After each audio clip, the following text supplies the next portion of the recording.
This podcast is a member of the Voices of Wrestling Podcasting Network. Visit voicesofwrestling.com to hear the rest of our great podcasts, as well as show reviews, columns, opinions, and updates across the world of wrestling. Many, many, many, Mickey, Mickey, Mickey, Pishy, Pishy!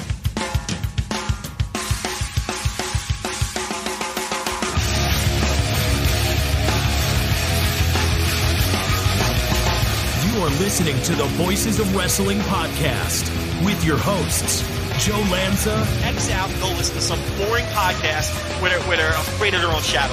Okay? Don't listen to Joe Lanza, because Joe Lanza's not changing. And Rich Craich. Give me a name. Like who delivers this guy in a big spot? Joe, don't yell at me.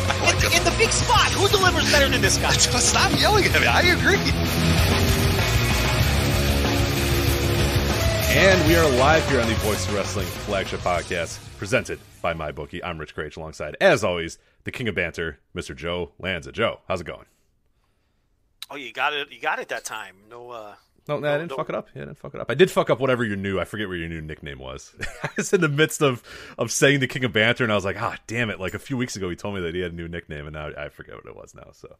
The attractive and powerful Joe Lanza. I don't think that was it. I don't think that was it. It was something about you being perfectly honed instincts or something like that. Was that it? Yes. Was it perfectly honed instincts? A man with perfectly honed instincts? A man with the perfectly honed instincts. Yes, that was it. So, are those instincts so perfect? After I'll tell you, because that show was so long ago, because you haven't done a show in 3 weeks. Right. That nickname was a product of being 100% correct on Kazuchika Okada, which that's so old now. It's been proven time and time realizes, again. Right. I mean, he's like doing his full matches now for the most part. That's what that was. But I kind of like the attractive and powerful Joe Lanza. I don't, even though it's where I'm. Oh, you may not even know what I'm talking about when I say that. Huh? I don't think I do. Yeah, there are people in the chat room seem to think that there's something there. I don't. What is? Yeah, can you clue me in on what this means? Well, on the Jericho, you didn't watch the Jericho 30th anniversary. I did not. I've seen. Okay, so I saw the dog collar match, but I did not. I basically fast forwarded through everything and just watched the dog collar match, because you kind of told me, I when I came back from my trip, you were like, all right, here's the things to watch or whatever, and I fast forwarded right through the AEW show right to the dog collar match, which ruled, by the way. I'm glad I watched that. It was a great match, but they had celebrities. As for the commercial bumpers, they had little celebrities doing like 15-second videos congratulating Jericho. Yeah.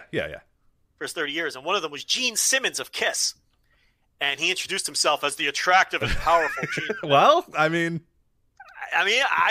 who's to I'm not going to argue. You can tell Gene Simmons he's not attractive and powerful. Now, listen, I may dispute that man's attractive, but he's had sex with like 10,000 women, or so he claims.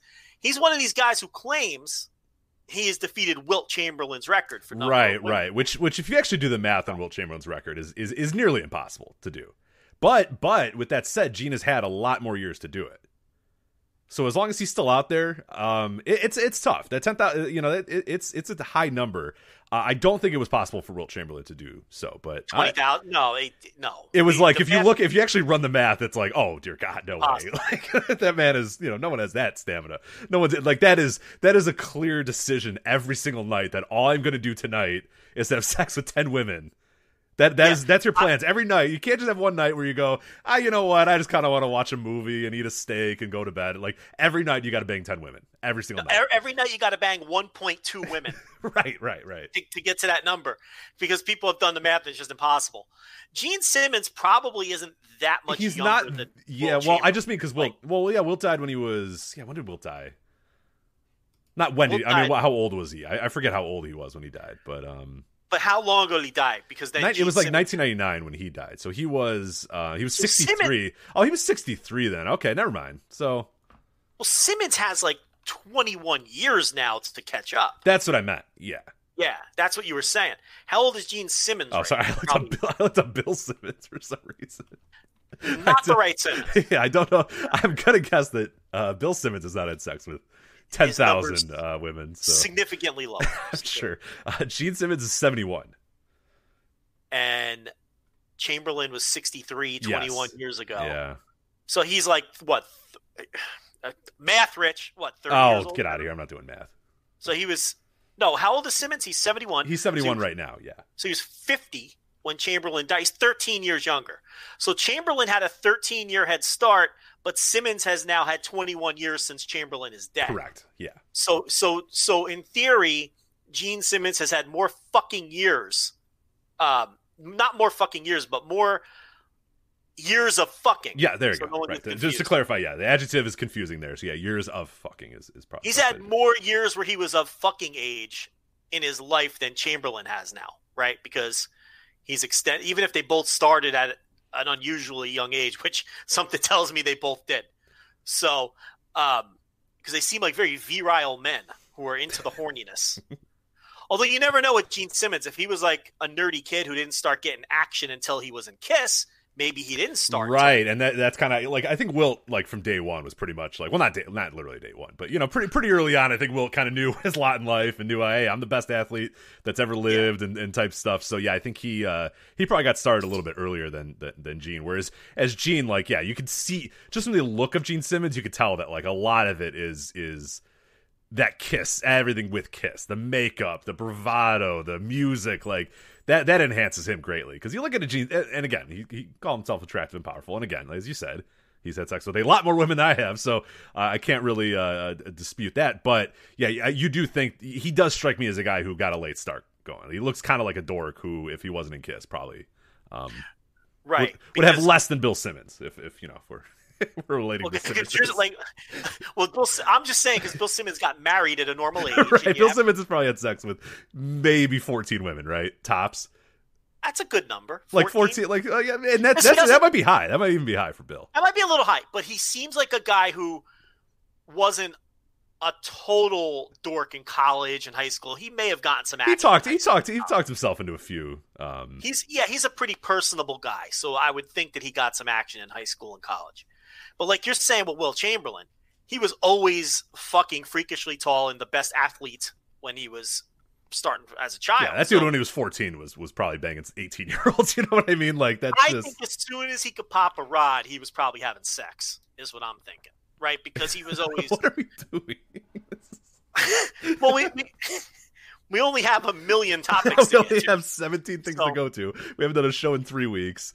We have 2 ads, but yeah, no. Let's talk about Wilt Chamberlain's fucking erections. That's perfect. Yeah. Wilt Chamberlain's childhood erections. Perfect. Great. People think we planned this too. But no, we have no. No. It's never the plan to talk about Wilt Chamberlain's erection. It's never the plan at all.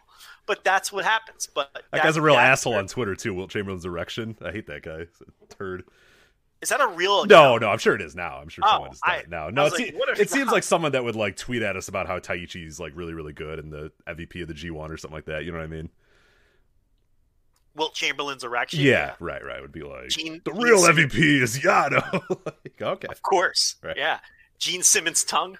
Right, that'd be another one out there. He's famous for that big tongue, Rich. He's got that long tongue, which, from what I understand, is very advantageous for the cunnilingus. Is what I was gonna say. What? I'd be ironic if he never did it. If he was like, "Nah, I'm not into that." You know what I mean? Like he's got this. Just, oh yeah. Yeah, to be like, "Nah, that's not really a." I don't really like doing that. So, like he uses the tongue to woo the women, right? And they think, "Oh, this is going to be great. That I'm going to get a little bit of that," and then he's just like, "Nah, I'm good." Right. But then he's like, "I'm the attractive and powerful Gene Simmons, so we're just going to have coitus." Right, and that's what he would say too. That's how he talks as well. Yeah, he'd say, "We're just going to have coitus, and we're going to perform this doggy style," and that's it. And that's all you're getting because. He's the attractive and powerful Gene Simmons, and he calls the shots. Right. He calls the shots. So you really can't dispute that when he tells you you're just going to have coitus. So we're off to a great start here. It's a fantastic start, yeah. I can't even think of a transition into A block G1 advancement scenarios. Right. I don't know where to go with this. I'm trying. Yeah. I am scrolling desperately through Gene Simmons' Wikipedia to try to figure out a way to relate this, but there is no way to do so. So yeah, we'll just have to move on. But yeah, as you said, we have a ton to get to this week. We have the G1 final weekend coming up of the G1. You have talked about this G1 as so many goddamn times, but I can finally jump in here. We'll talk about some scenarios and stuff going on. A block final is going to happen tomorrow morning or tonight, depending on where you are. So most people, if you're not listening to this live on patreon.com/voices of wrestling, you may have already been spoiled by all this, but hey, fuck it, whatever, too bad. B block final is going to be on Saturday morning, and then it all ends Sunday morning, October 18th, with the final. So we'll talk a little bit about, kind of wrap up, not necessarily wrap up the G1, but kind of talk about the scenarios, talk about, what we think can happen, make some predictions, that sort of stuff. The Collective, busy weekend in Indianapolis for the Collective. We'll talk about that, the matches and the shows that we watched, what stood out, what we liked, what we hated, and also the fallout and the ripple effect of that fallout as well. We also have Pro Wrestling Noah's the N-1 victory. We watched the final match. We'll talk about that, of the N-1 victory final, the All Japan Champion Carnival final, All Japan's Real World Tag League, NXT TakeOver, Impact Wrestling Victory Road, Epic Encounters 3. We got a ton to get to, but let's not delay anymore. Let's talk G1 here. As we said, the A block final coming up. By the time a lot of you guys listen to this, it might have already happened, but for those listening live, the smart ones paying $10 on patreon.com/voices of wrestling, you get our thoughts before, as we preview this, as we get ready for the A block final. Before we actually talk about the matches and whatnot, overall thoughts on the A block in G1 so far. I've done as much catch up as I can and watched as much of the matches and watched as much of the shows as I could. And I'm very intrigued by the A block. I think the A block has a lot more, just just with like the actual in ring, which I think the A block's been tremendous, like really, really good stuff throughout the A block. I just think the scenarios, the stories, how everything can play out. I just think the A block, as I predicted and as many people predicted, the A block I thought just blew away the B block in this entire G1. Yeah, I mean, the subscribers have been hearing my thoughts for, 19th of September. How long? Well, a little about a month, 3 weeks. But yeah, I thought the A block, look, most people thought the A block would have the better matches, and I think, for the most part, that's been the case. There were just better matchups, but I agree. I think the A block has also been just more intriguing from a storyline standpoint and all that, because the Okada thing, and the last time we talked was, right when the G1 was getting, I think after night 2 was the last time that you and I did a show and talked about the G1. And the big controversy at that time is Okada washed up? Remember? Right. And, yeah. We took our little victory lap that it was pretty obvious he was doing a story, and that was the case. And he progressively, as the tournament moved along, started wrestling. Rich, it's a miracle. That tape on his back apparently cured him.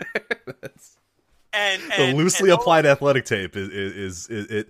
We made fun of it, but it turned out it actually was the cure to all that ailed him. So fantastic. It turned out that was indeed the cure, and all of a sudden, this 30-year-old man is not can still wrestle, Joe. He's gonna be okay, I think. That's one day the back tape was gone, and all of a sudden he's having 4.5-star matches. It's funny how that works. But yeah, so between that and this Will Ospreay sort of, I don't even know if you can call it a slow burn heel turn. He's a dick. Yeah, he's just a big giant dick. Just a big loud dick is all he's doing. So yeah, and then you have Big Tom Ishii out there just quietly running up another MVP with the guy's he's averaging 4 stars per match on Grapple. It's just unheard of to go through 8-9 matches in this tournament and just average over 4 stars. Yeah, and he's going to be in the final match on the A block too, and they're going to go balls to the wall for that match as well. So yeah, he's in the main event, so it's an absolute lock. Against the guy who's having a great tournament, Jay White. That was the guy I was actually going to bring up. Is one of the things with the A block that I was kind of like, okay, at the beginning of the A block when we're previewing it, we're looking at the names, and there's the obvious names. They're gonna, Okada and Osprey and Shingo and Suzuki, who's been tremendous as well. Kodabushi, like you knew what you were getting out of those guys. Those guys were all going to deliver. Those guys were all going to be good. And your X factors, your kind of question marks, were your Jeff Cobb. So I think Cobb is done a lot better than he did in the prior G1. He's still not in the upper echelon. He's still probably in the lower half of the roster, but I think he's done a lot better than he did last year. Eugero is Eugero. I think he's fine. They've kept a lot of the Eugero stuff short and kind of inoffensive, which is good. Taiichi, I think, has been great. I've really liked Taiichi's tournament. And then it kind of all came down to, okay, what about Jay White? you know, what is he going to be in this tournament? Is he going to be mucking it up? Is he going to be sort of the guy there getting Gato interference, doing all this, you know, being, you know, similar to what we're seeing a lot in the B block, we'll talk about in a second. And I've liked what Jay White's done. I think there's been enough subtle stuff there where maybe he's getting a little bit of help, but not too much help. And then you have this story now where, like, kind of the fracturing of the Bullet Club. And it's been really, really cool. I mean, Jay White's matches have been fun. And then the post-match promos have been just as good because they're telling great stories back there. And I'm intrigued. I cannot wait to see how this A block final wraps up. I can't wait to see if he wins the whole G1. I can't wait to see if he gets to the final. I can't just, like, whatever's going to happen with Jay White, I'm interested in. And the thing I love the most is, you know, there was the question of, okay, where does Jay White slide in when he comes back? You know, Evil's now here and he's quote unquote, you know, now, you know, near the top of the Bullet Club, or maybe he's the top of the Bullet Club or whatever. Jay White comes in and they immediately, like, tell you, no, this guy's here. He's not slotted down. He's already a star. He's going to continue to be a star. And it just adds an injection of stardom to that company, which needed it so badly over the spring and over the early part of the year with, you know, any of the COVID related issues. So it's been awesome. Yeah, it's been really, really fun to watch Jay White. And yeah, he was my big question mark. What are we going to get out of Jay White? And I think he's had a tremendous tournament, both story wise and in ring wise too. I've really liked his in ring output as well. He's been great, and the Gato stuff has been the perfect amount of what you want out of that, right? As opposed to Evil, where to me it's been overdone. Oh, it sucks. It's awful. It's terrible. Oh, I thought you were going to argue with me. No, it's fucking garbage. Yeah, there was a few matches that I liked. The Evil Goto match from what was that last? I forget what night that was. Now was that Evil Goto was night 16. 16, yeah, that I liked because that was done subtly enough where it wasn't overbearing. It didn't distract too much. But yeah, the other stuff is just like, dude, you don't have to do it every night. It's just exhausting. Like, come on, like. Yeah, and the Jay White stuff, and I think Jay is, you know, after a couple years of doing this, has just, you know, he's just gotten better in this role, and he's really peaking, and he's having a great tournament, and his promos have been phenomenal, like you noted. Him and Evil have been sniping at each other. I thought that maybe they were setting up a Wrestle Kingdom match between the two, but it looks like it's going to be the final of the tournament. I mean, that's got to be the favorite heading into these final two nights, the way that the card positioning has run out. And then there's all those rumors that, you know, it seems like other people have been hearing the same rumors of us as we have, where they might do a giant Bullet Club angle on the final night, with the speculation that some of the Bullet Club guys are quarantining and you know, are going to be the big surprise at the end of the show, and there'll be some kind of angle. And so it's ironic, just as Jay White is peaking in this role, they might be doing his turn soon. Right. You know, but we'll see what happens. That could all just be rumors. It's just odd that all kinds of people have been hearing that same rumor. So there might be something to it, and it would make sense with all of the, if they do Evil and Jay White, you know, there's always the possibility that Sonata can get through. I don't think Naito is going to get through. That wouldn't make much sense, but we can get into that in a minute. But yeah, as far as, before we drift too far off topic, yeah, White's been good. I agree that Taiichi's been excellent. He's kind of been like, I called him behind the paywall the glue guy of the A block. Yeah, oh, for sure. Because he just goes out there and has good matches with whoever he's in there with. He's been a good, solid glue guy for the A block. I think people calling him MVP and all that, they're going too far. I get it. Fans get excited. He's not been the best guy in the block. That's lunacy. But he's been the glue guy of the block, and he goes out there and has a good performance every night.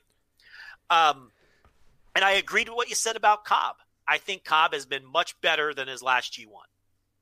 And that's all added up to one of the stronger blocks that we've seen in terms of, you don't get a lot of matches that are downers in this block at all. You know, even Eugero has been good for a Eugero. Right, because right. He still hasn't had that match where you're like, oh my God, he was a disaster. And we're 8 matches in, so I don't think it's coming. Right, and what I've noticed as well, and I think they kind of get it, any match that Eugero is in where you think, oh, geez, this one's going to be a disaster, they keep it to like 5 minutes. You know what I mean? Like the Jay White Eugero one, you're like, oh, Jesus, I don't know about this one. This is going to be a little weird. That was, like 3.5 minutes or whatever. It was more of a story match than a match. So they're being smart. They did the bi-yearly 2 guys who are in a faction, one pretends to lay down. They do that now and then. That was a story match, you know? So yeah, it's but and the other thing is maybe because the block was so stacked with great workers that he just didn't have a chance to be bad. You know, so that could have something to do with it too. But So yeah, and Suzuki. I mean, how unheralded? Oh my God! Is this? Yeah. Oh, gee, yeah. We. It took this long for us to mention him. Or I mentioned him maybe a little bit at the top. He's been amazing. He's been like, if you honestly wanted to tell me he's been your favorite guy, and maybe not the MVP, whatever that kind of. If you want to say I've enjoyed Minoru Suzuki matches the most out of anybody in the A block. Obviously I can't argue with you because it's your opinion, but like I would also be like, he's right up there. Like he's been tremendous, and we got Shingo coming up. Like the next match is Shingo. And that's going to be good. So it's like, I think Minoru Suzuki, it's been a huge revelation between him and we'll talk about him a little bit later, Tanahashi. Like those two guys have had their working boots on way more than I thought they would. And it's led to some really, really good stuff. But yeah, Suzuki rising to the occasion too. Like this A block is it looked on paper like it was going to be one of the more stacked blocks, we've had in the G1 in quite some time. And like, it's really that way. Like when I watch an A block show, like I'm watching the entire show. I'm watching every single match, because like it's an embarrassment of riches.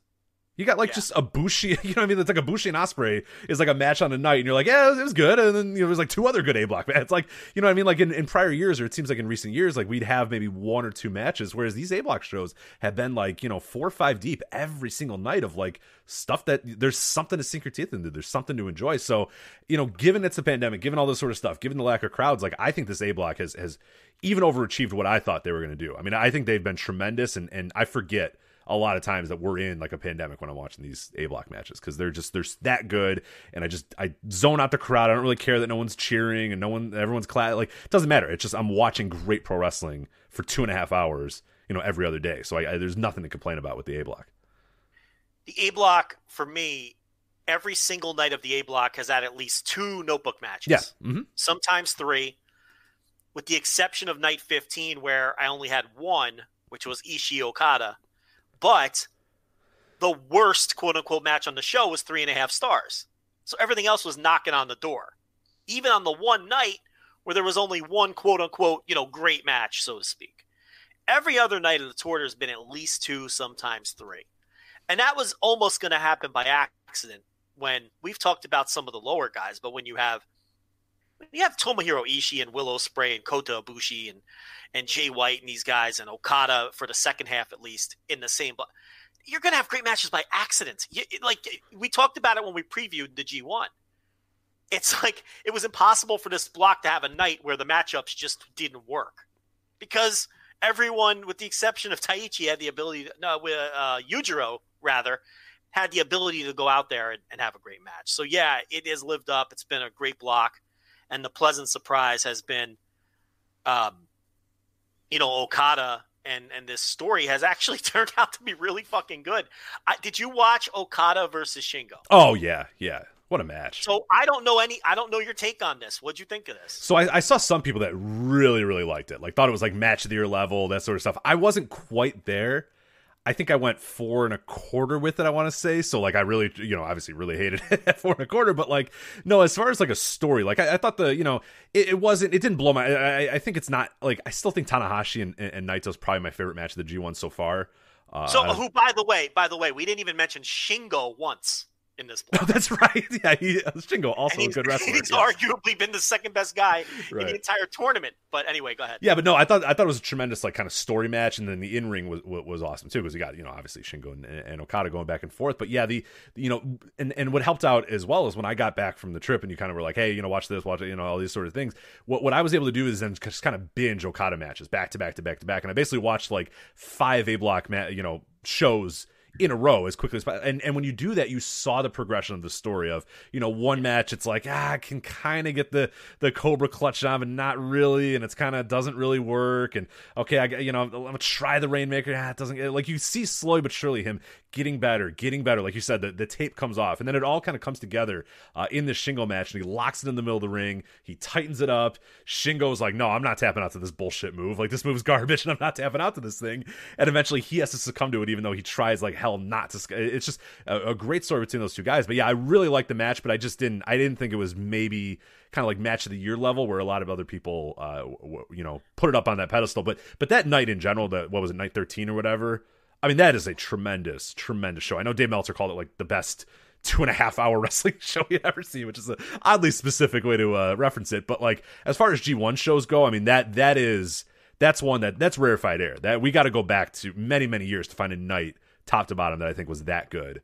That had that many good matches. I mean, you got to probably go back to your 13s, your 14s, when there was 10 matches on every single night or whatever, to find one that had that many good matches up and down. But yeah, Shingo and Okada, I loved it.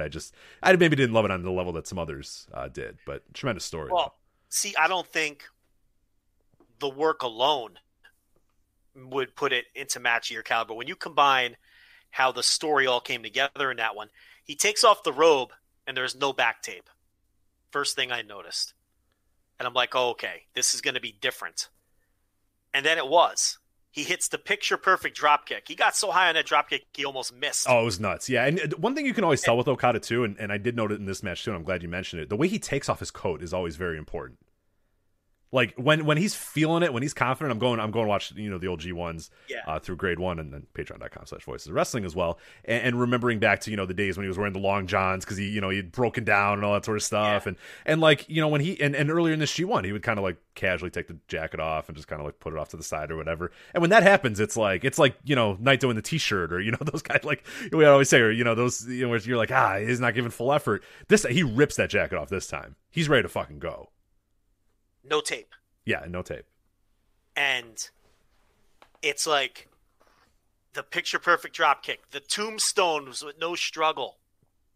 Because that's another thing throughout the tournament, the struggle to get the guy into the tombstone position, right? That was always a thing. And then the teases. He teased the over-the-rail on the floor dive that he does, but he didn't do it. The two Rainmaker teases, including the wrist clutch tease at the end, which I know you popped for. Oh, yeah, definitely. And then instead, he slaps on the final money clip. And the way that Shingo sold the money clip with the eyes bugging out of his head, and he went to pull Okada's hair, and Red Shoe slapped his hand away, right? And then he started doing those weak rabbit punches to Okada. I mean, how good was Shingo in the last 30 seconds of this match? I mean, the guy is just, he's an all-time great. And I think more people need to recognize it and say it and not be ashamed to say it. Yeah, and he's always, and that's the thing too, it's not even a recent thing. Like people that have been watching Dragon Gate USA, all those sort of things, he's so good at the facials, the subtlety. That's the reason. Some people, people think that everybody just likes Shingo because he throws really good clotheslines or does funny moves or whatever, and that stuff's great. Like that stuff's incredible. He's an incredible in-ring wrestler. The intensity is next level. The moves are awesome. Execution is always impeccable. But to me, it's that. A lot of guys can do that, but very few people can just hook you like Shingo can. And that's the thing that always attracted me to Shingo. When I first started watching Dragon Gate, when I first got into Japanese pro wrestling, how do you understand the story with this guy? You know what I mean? And it doesn't matter what match it is, who he's against, whatever, you get it. He lets you know the story. His facials are so good. The little things he excels at so much. You're absolutely right. All-time great. And I'm not ashamed of doing this. We've been talking about this as long as this show's existed. And this show's been around for a long goddamn time. We've been talking about how great Shingo is. That makes you an all-time fucking great. We're close to a decade here of talking about how great this guy was. And he was great 3 or 4 years before he even started this show. It's all-time great. But you talk about that moment, just the little things of the bug-eyed, slapping the hand away, trying to reach the hair, reaching at Red Shoes to not let him get to the ropes. These little things that a lot of people would just let go. A lot of people just wouldn't do, where those little things, it's just a tiny little thing, but it's some of those little things that just makes wrestling so much better. It makes the great wrestlers really stand out over either the mediocre ones or the ones that just aren't that next level all-time great like Shingo is. In Osaka, note the building that they were in. Right. Oh, yeah. I didn't even think of that. In Osaka, on top of everything else, okay, where they badly wanted him to get out of that hold. And, that was the match where Okada chose to turn the story up another notch, and then he's pretty much been close to himself ever since. He's just holding out on that Rainmaker.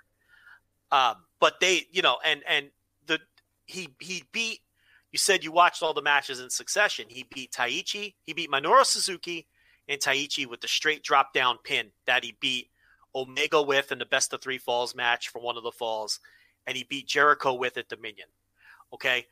And then he beats these two guys, Suzuki and Taiichi, with that move in the lead up to this match with Shingo. And then when they did that spot, when he did that spot in the Shingo match in Osaka, Rich, I bought it. I bought it. I've been watching wrestling for 35 years, and I bought this fucking spot because I got wrapped up in the match. And that's because, I don't think he learned from Tanahashi, and I don't think we give this guy enough credit. He's a brilliant worker. And I think this tournament has hammered that home because he worked people. He worked the world in this tournament in the hardest way possible. He made people think he was finished. He convinced Smarks that he was finished. He had Dave Meltzer going on audio every night saying, he's hurting. His back is hurting. He fooled everyone. Yeah, right.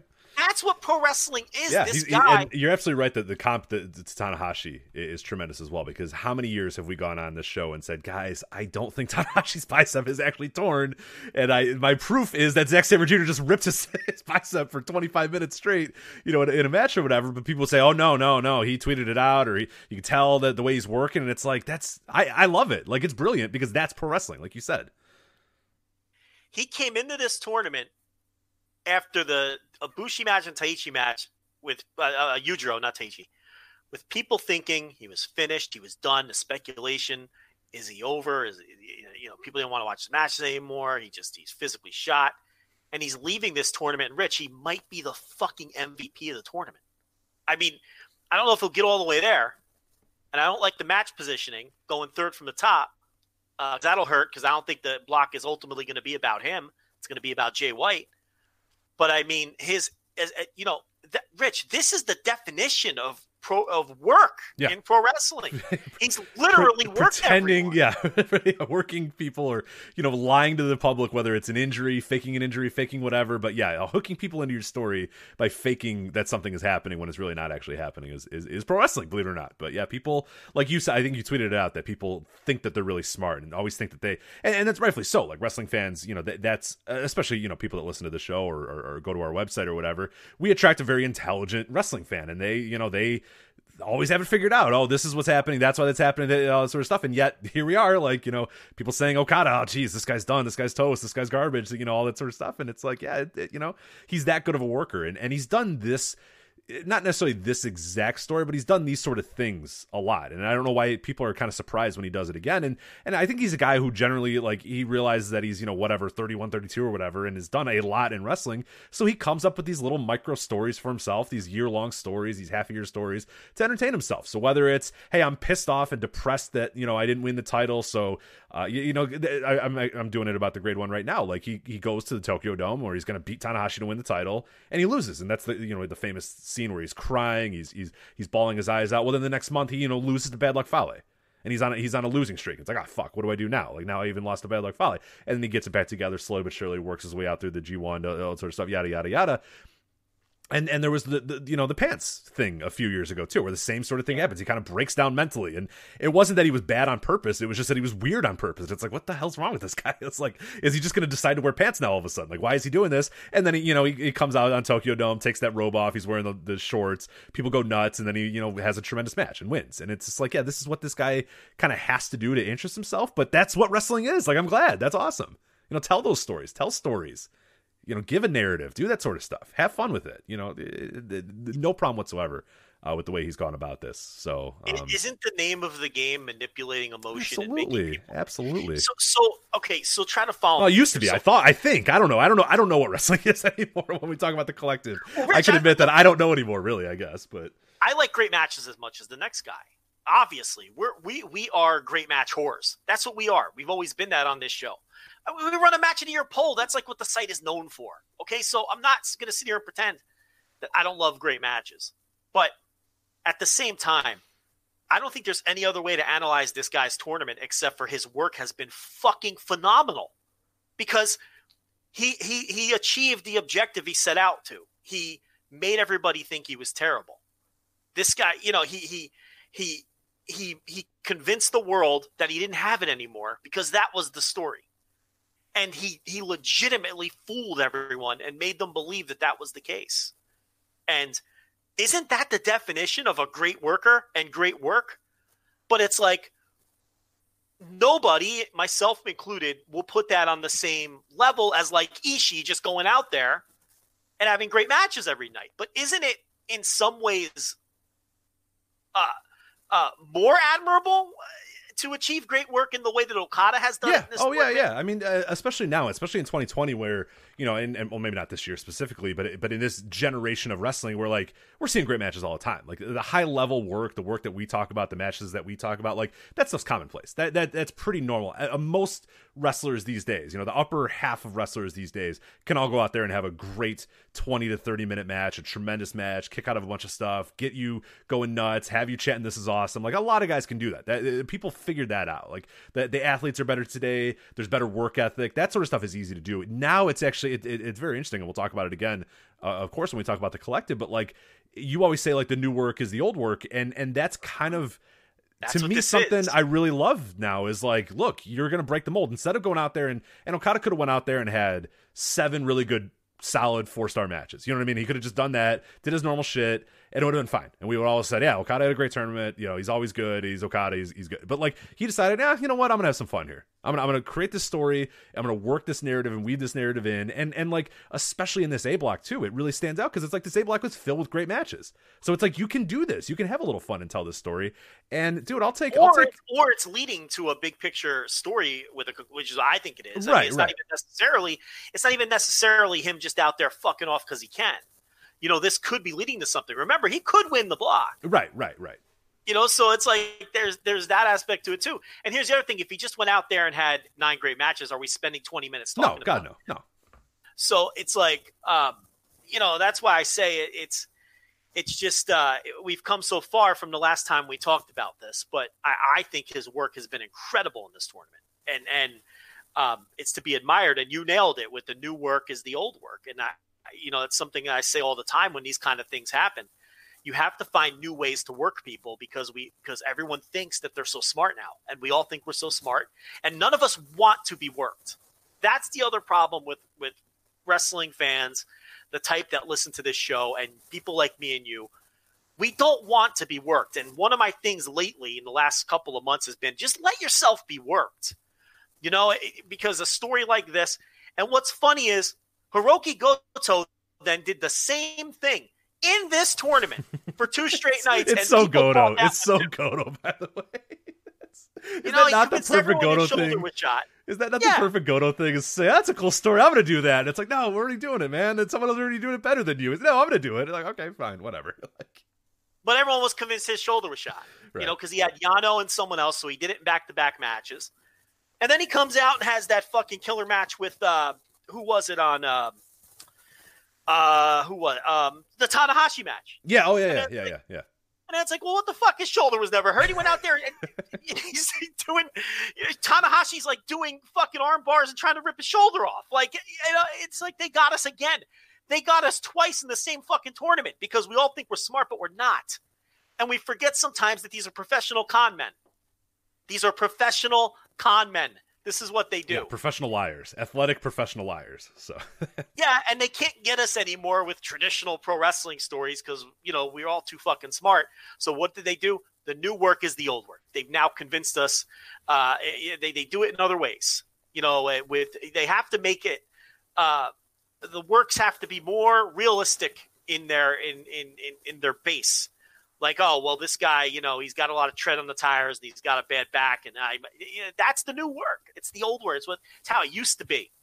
And it works. And to me, that's been one of the overriding themes of the A block, just how great Okada has been.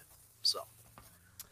All right, do you want to talk? Let's preview these. So these are the final matches. This is the order of the A block final. As we said, this is going on October 16th from Sumo Hall, all 3 nights from Sumo Hall.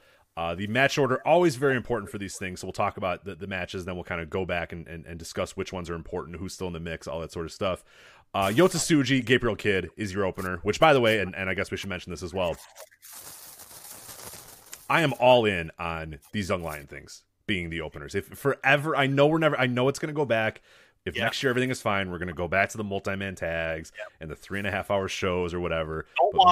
Don't want them ever again. Give me Young Lions go out there for 10 minutes, kick ass. They go away, G1, 2.5 hours, in and out, let's go. Like, I so advocate for less wrestling these days. There's so much going on. There's so much content. We don't need another hour and a half of boring multi-man matches that usually by midway through the tournament I decide to skip, and people say, oh, you can't skip it. There's this little story, and I just don't have the time. I just don't want to do this. It's like, okay, I get it. Goto is wrestling Tanahashi next, and they're going to have a pull-apart. Right. Like, you know what I mean? Like, it's not really like deep stories. Like, people say, oh, you can't skip them because they're telling, they're previewing the next night. It's always the same thing. It's always like guy getting the ring together, they do a few moves, and then, end of the match, they're pointing at each other and pulling each other apart, and, Kevin Kelly goes, oh, Hiroki Goto will get his chance at revenge, and Hiroshi Tanahashi tomorrow on the G1. It's like, all right, great. I get it. I got it. Suzuki and Ishii choking each other on the outside. Right. Like, it's fine. It's fine, but it's the same shit. I don't need it. This I want. I want 10 minutes of Young Lions going out there and kicking ass, which this has been awesome. I've loved the Young Lions stuff. And then, boom, let's get 5 G1 matches. We're in and out in 2.5 hours. It's perfect. More of this, please. And people are having fun with this little C-block gimmick. They're keeping track of the points. I'm doing it behind the paywall every night. Kevin Kelly's talking about it.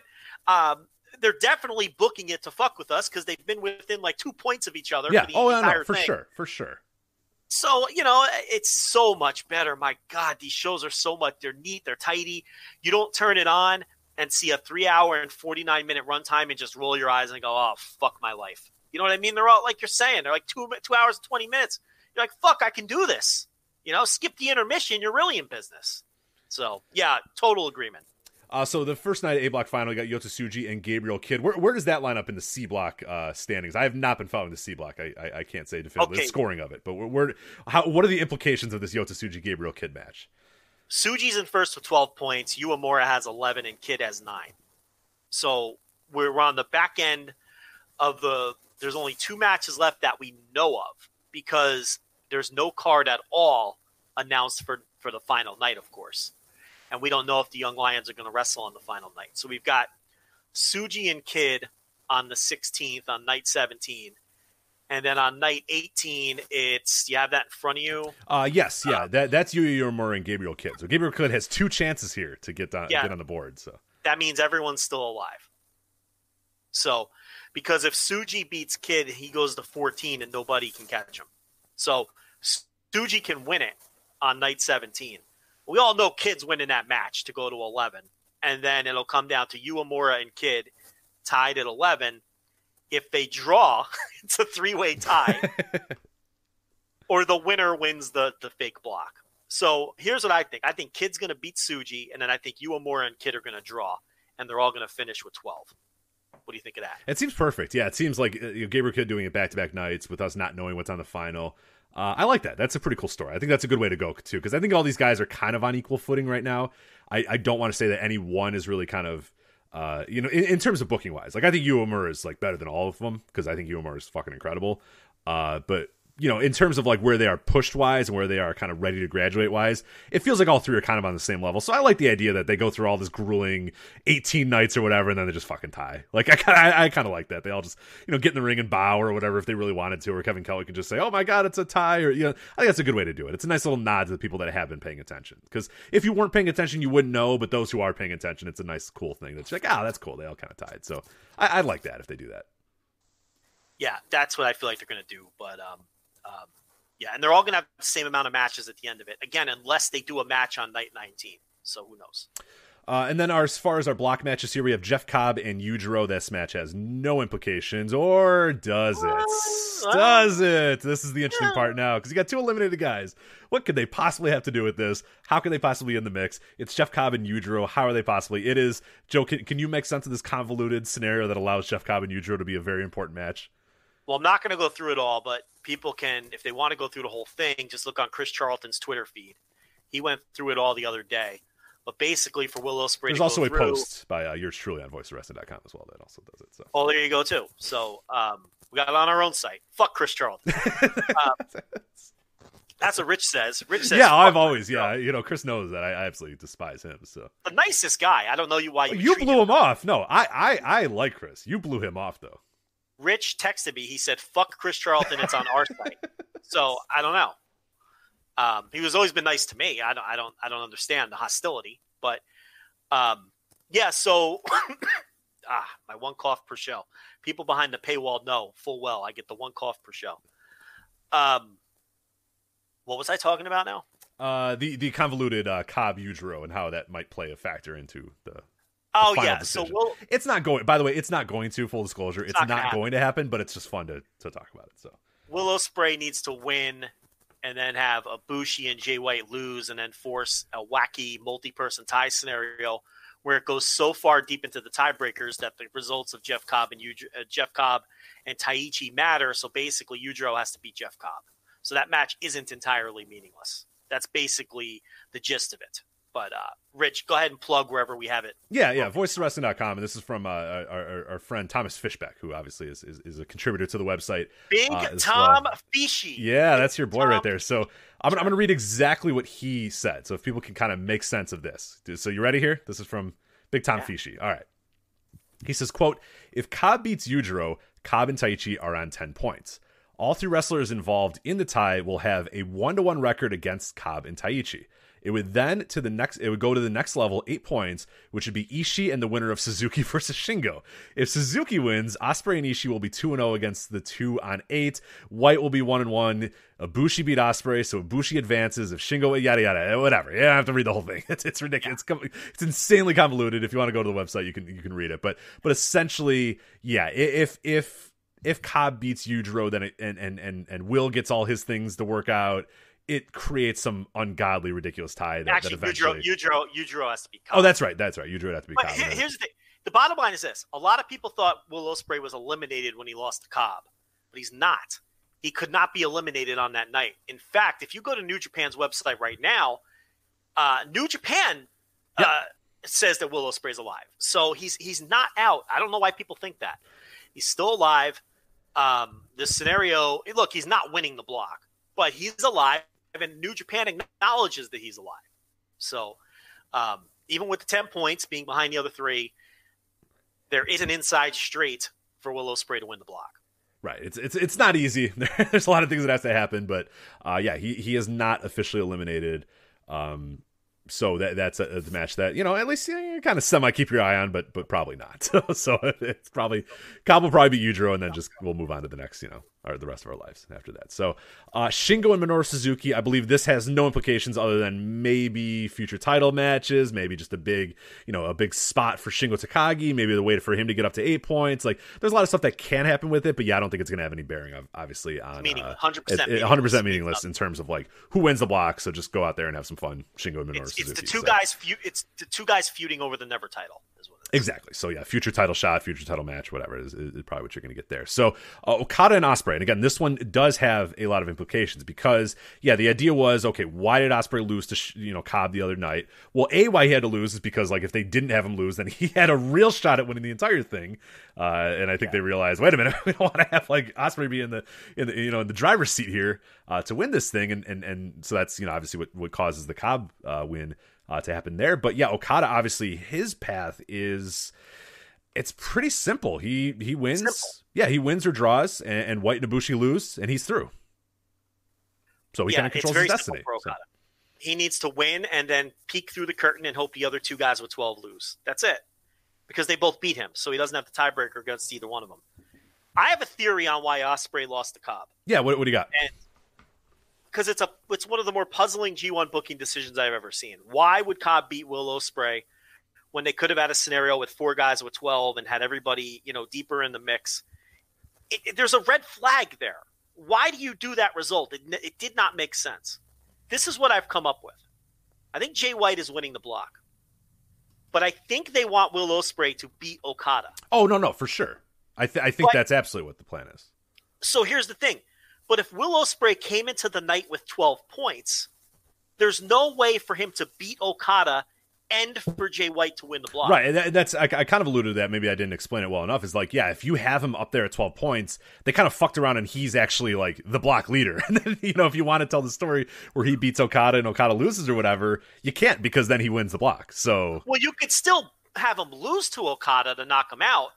But here's the thing. If they were just planning on having him lose to Okada to get knocked out, then he didn't need to lose to Cobb. Yeah, exactly. He would have won.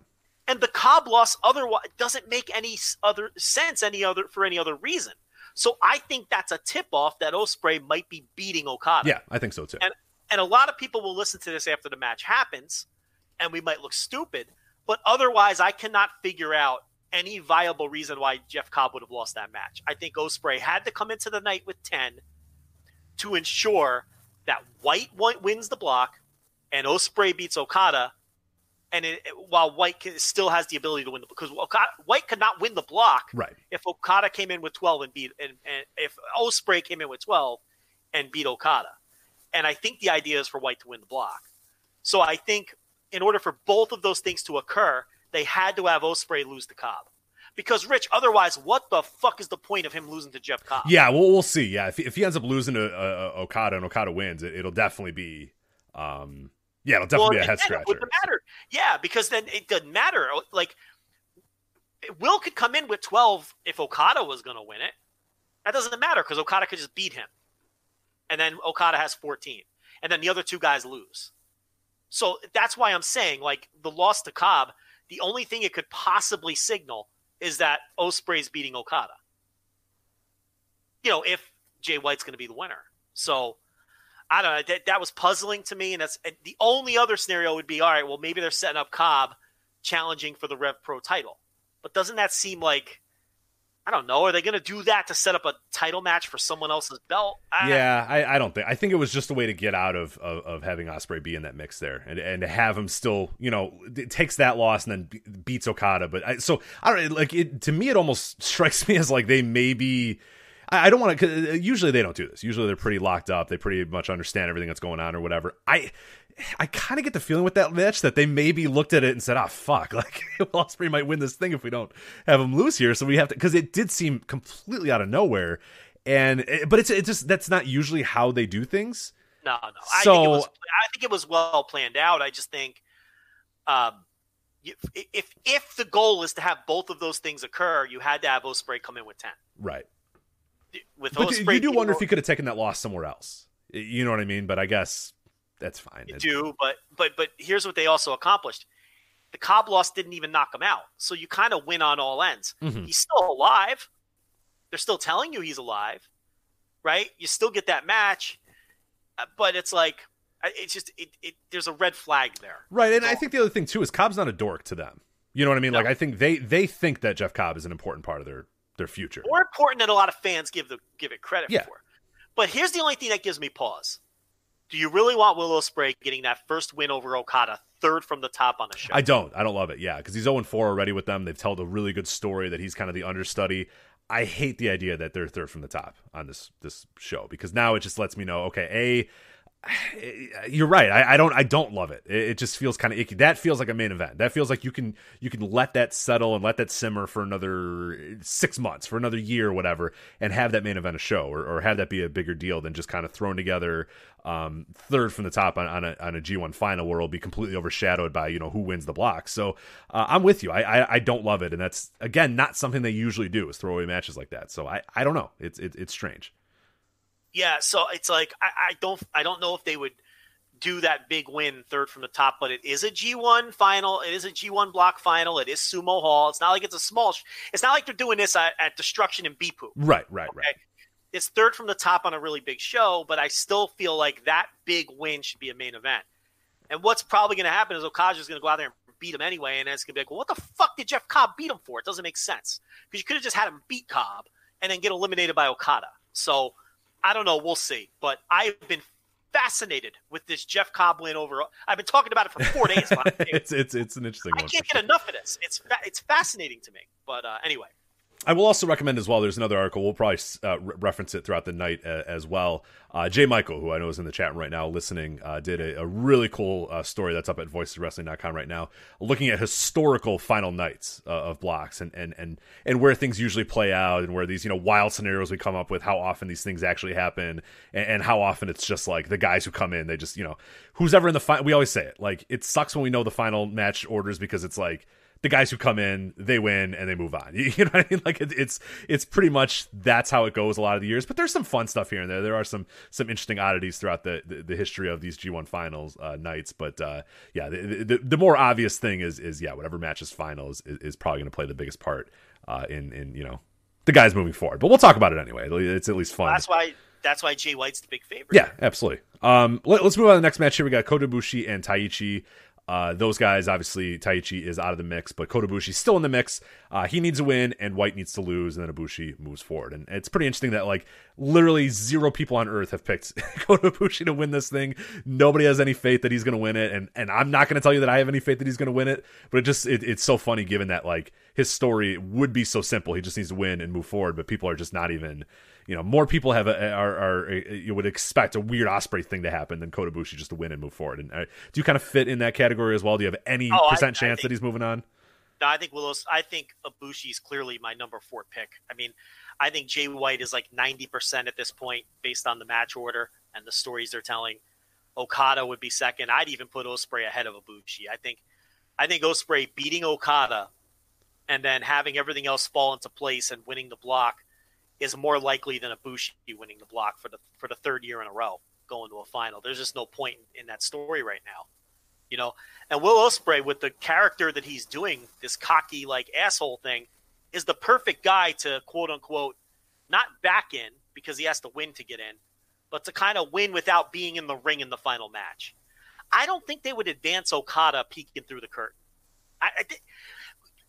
Rich, can you picture like Tomohiro Ishii beating Jay White, and then they kind of like, all right, well, get out of the ring, Ishii. Get out of the ring, Stone Pitbull, because Okada has to come out and give a speech now because he won an hour ago, and but they're not doing that. If Okada was going to win the block, he'd be in the main event. You know what I mean? So that's why I say it's going to be Jay White. The night is going to go exactly how a lot of these block finals go. Each match progressively eliminates the guy before. And then Jay White is in the he's in scenario. He wins the final against Ishii. And Ishii's a perfect opponent to take Jay White to the limit and get Sumo Hall behind him and then lose. You're right.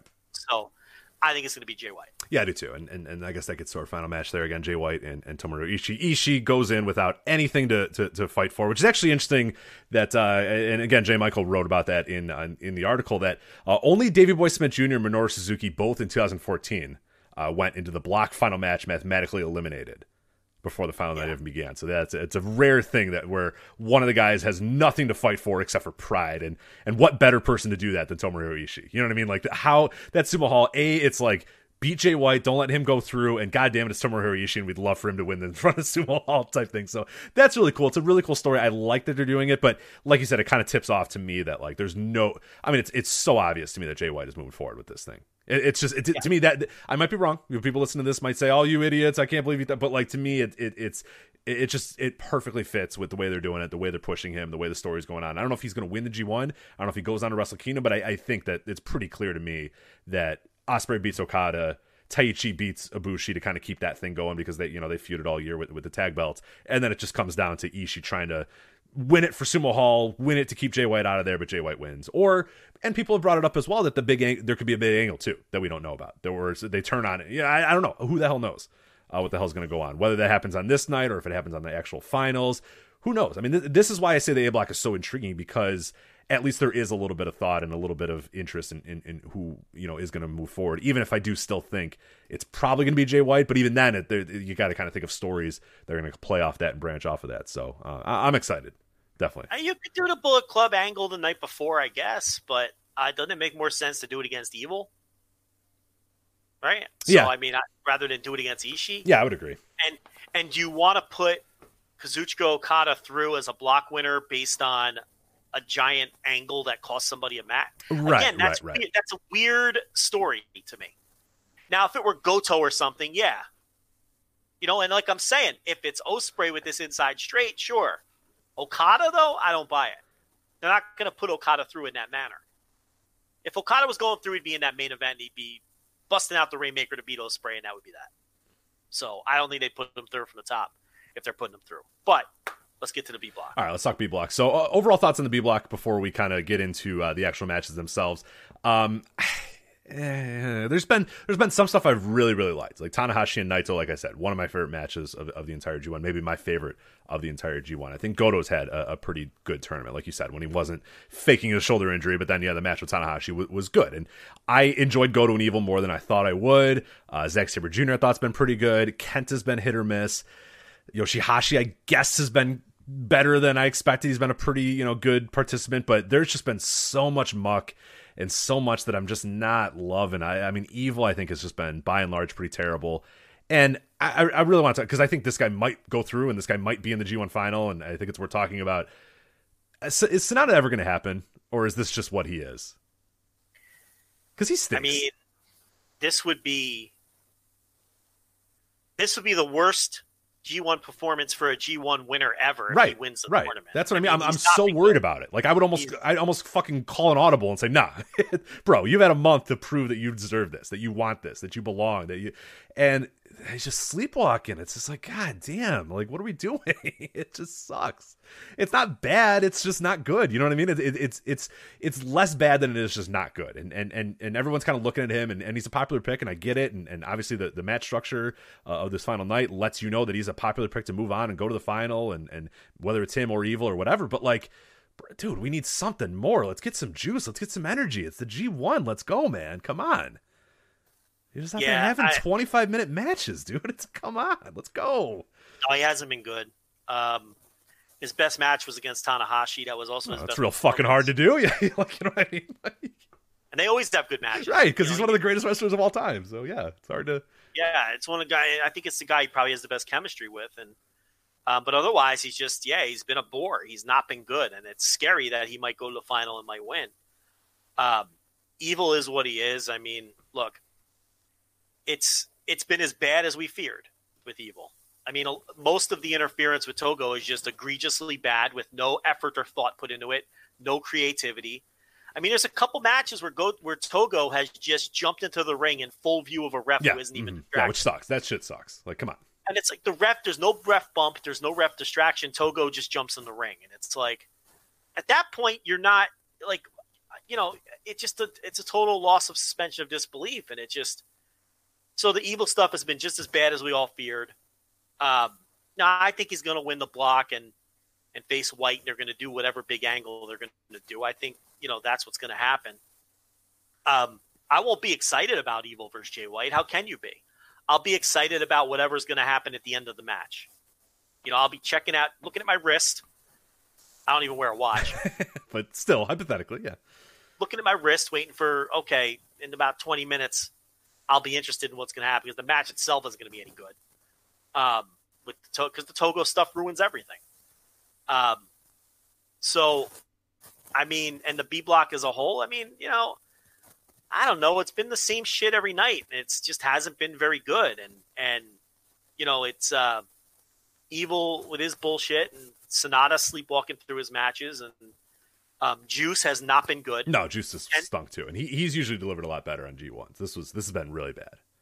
Kenta has not been good. Yoshihashi has been good. A lot of effort. One of the better people in the block, honestly. Zack Sabre Jr. has been okay, but his stuff doesn't always land with me. Naito works hard every night, but all his matches have been identical. He goes 26, 27 minutes, and then we get a sloppy Destino counter sequence, and then the match ends. And it's like he's had a bunch of really good matches, but nothing great outside of the Tanahashi match.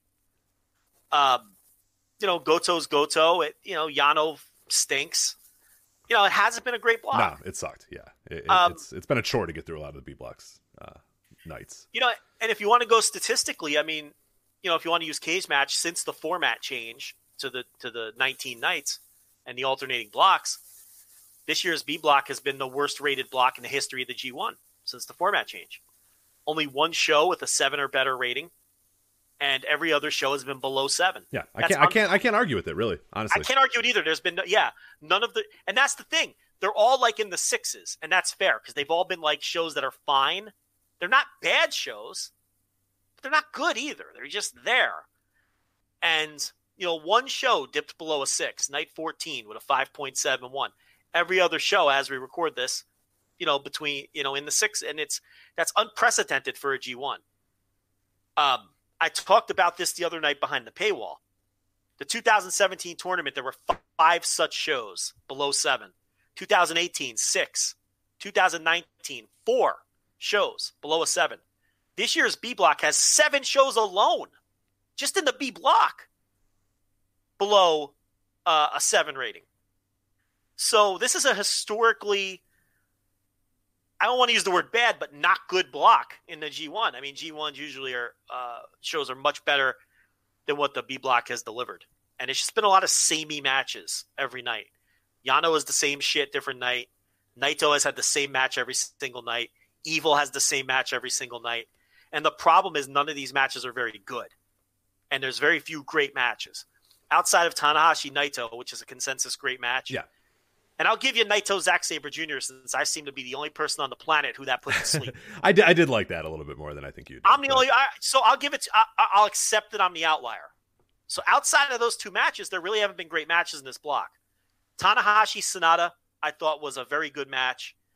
Tanahashi Goto, okay, that was a great. I really thought Tanahashi Goto was a great match.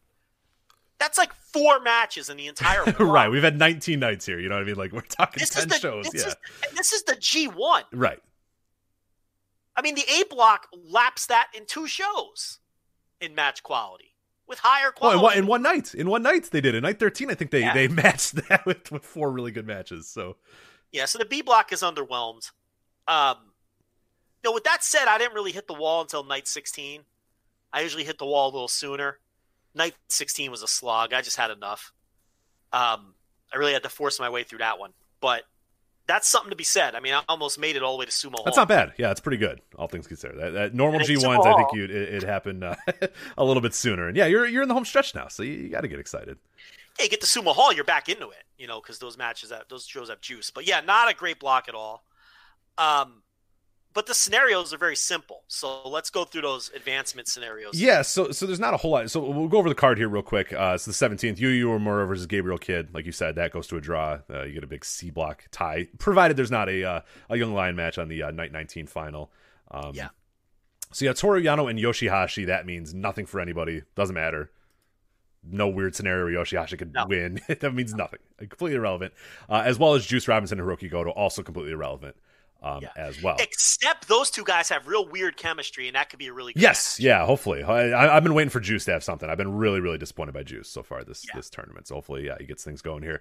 Hiroshi Tanahashi and Zack Sabre Jr., believe it or not really, they don't play a factor at all in the finals. But again, these are guys that have had, literally 18,000 matches with each other over the last 2 years. So we'll see, decent chemistry, but I can get a little long in the tooth seeing these guys wrestle. But we'll see. And I think it all plays into, it's not an accident that Kodabushi versus Taiichi on his final night and Hiroshi Tanahashi's versus Zack Sabre Jr. on his final night as well. So there's meaning there for sure. So we'll see how that plays out. And they've been feuding all year long. I mean, so yeah, absolutely. But Zach, even though he has 10 points, he's out. Yes. I think people need to understand that. There is no possible advancement scenario for Zack Sabre Jr., even though he's tied with Sonata with 10. He's out. Yeah, he needed some ungodly things to fall on the final night, and then it didn't happen, so he's out. So on night 16, you mean? Yeah. He needed 20 things to happen, and it was not to be. So he is out. He could finish tied for first, but he cannot win any tiebreaker. Right. So he's out. Right. And then we have our final 2 matches here. Right. Naito versus Kenta. Yeah, it's a perfect B block fashion. There's only 2 matches that even matter whatsoever. The rest of the stuff's just kind of there. Naito versus Kenta. This is important. Naito, he will advance if he wins with he wins. Evil needs to draw or lose. Yeah. Or Naito has to draw and then Evil has to lose. Yes. Basically, Naito has to finish with more points than Evil because Evil has the tiebreaker. Right. So there you go. Really so he's got to win. Evil has to have 1 point or no points, or he has to draw, and Evil has to have 0 points. So that's where it is. Yeah, if Kenta beats Naito, it comes down to Evil, Sonata, winner moves on. Exactly. And there you go. So Sonata, he wins with a Naito loss. That's all. Naito loses, and he comes up to that, and then Evil, winner draw with a Naito draw or loss, and he moves forward too. So like you said, it'll all play that out. And I think that's exactly how the scenario is going to play out. It just seems so fitting, given how this year began, that Kenta beats Naito, takes him out. They have their little micro feud that they can have. They can fight at whatever, King of Pro Wrestling or whatever the hell is coming up. We never know what's coming up after. People are going to say, it's this show. We always get it wrong. We never know which month it is. Well, this year especially because they changed the whole schedule. Right, so now I really don't know what the next show is, and I don't really care. So there's really not much. They canceled a lot of the shows, and it's like there's not even a lot of chance to do briefcase matches this year. So it's a real weird year from that perspective. We're almost in November already. Right. We're like 75 days out from Wrestle Kingdom. So yeah, Jesus it's that's daunting. Yeah.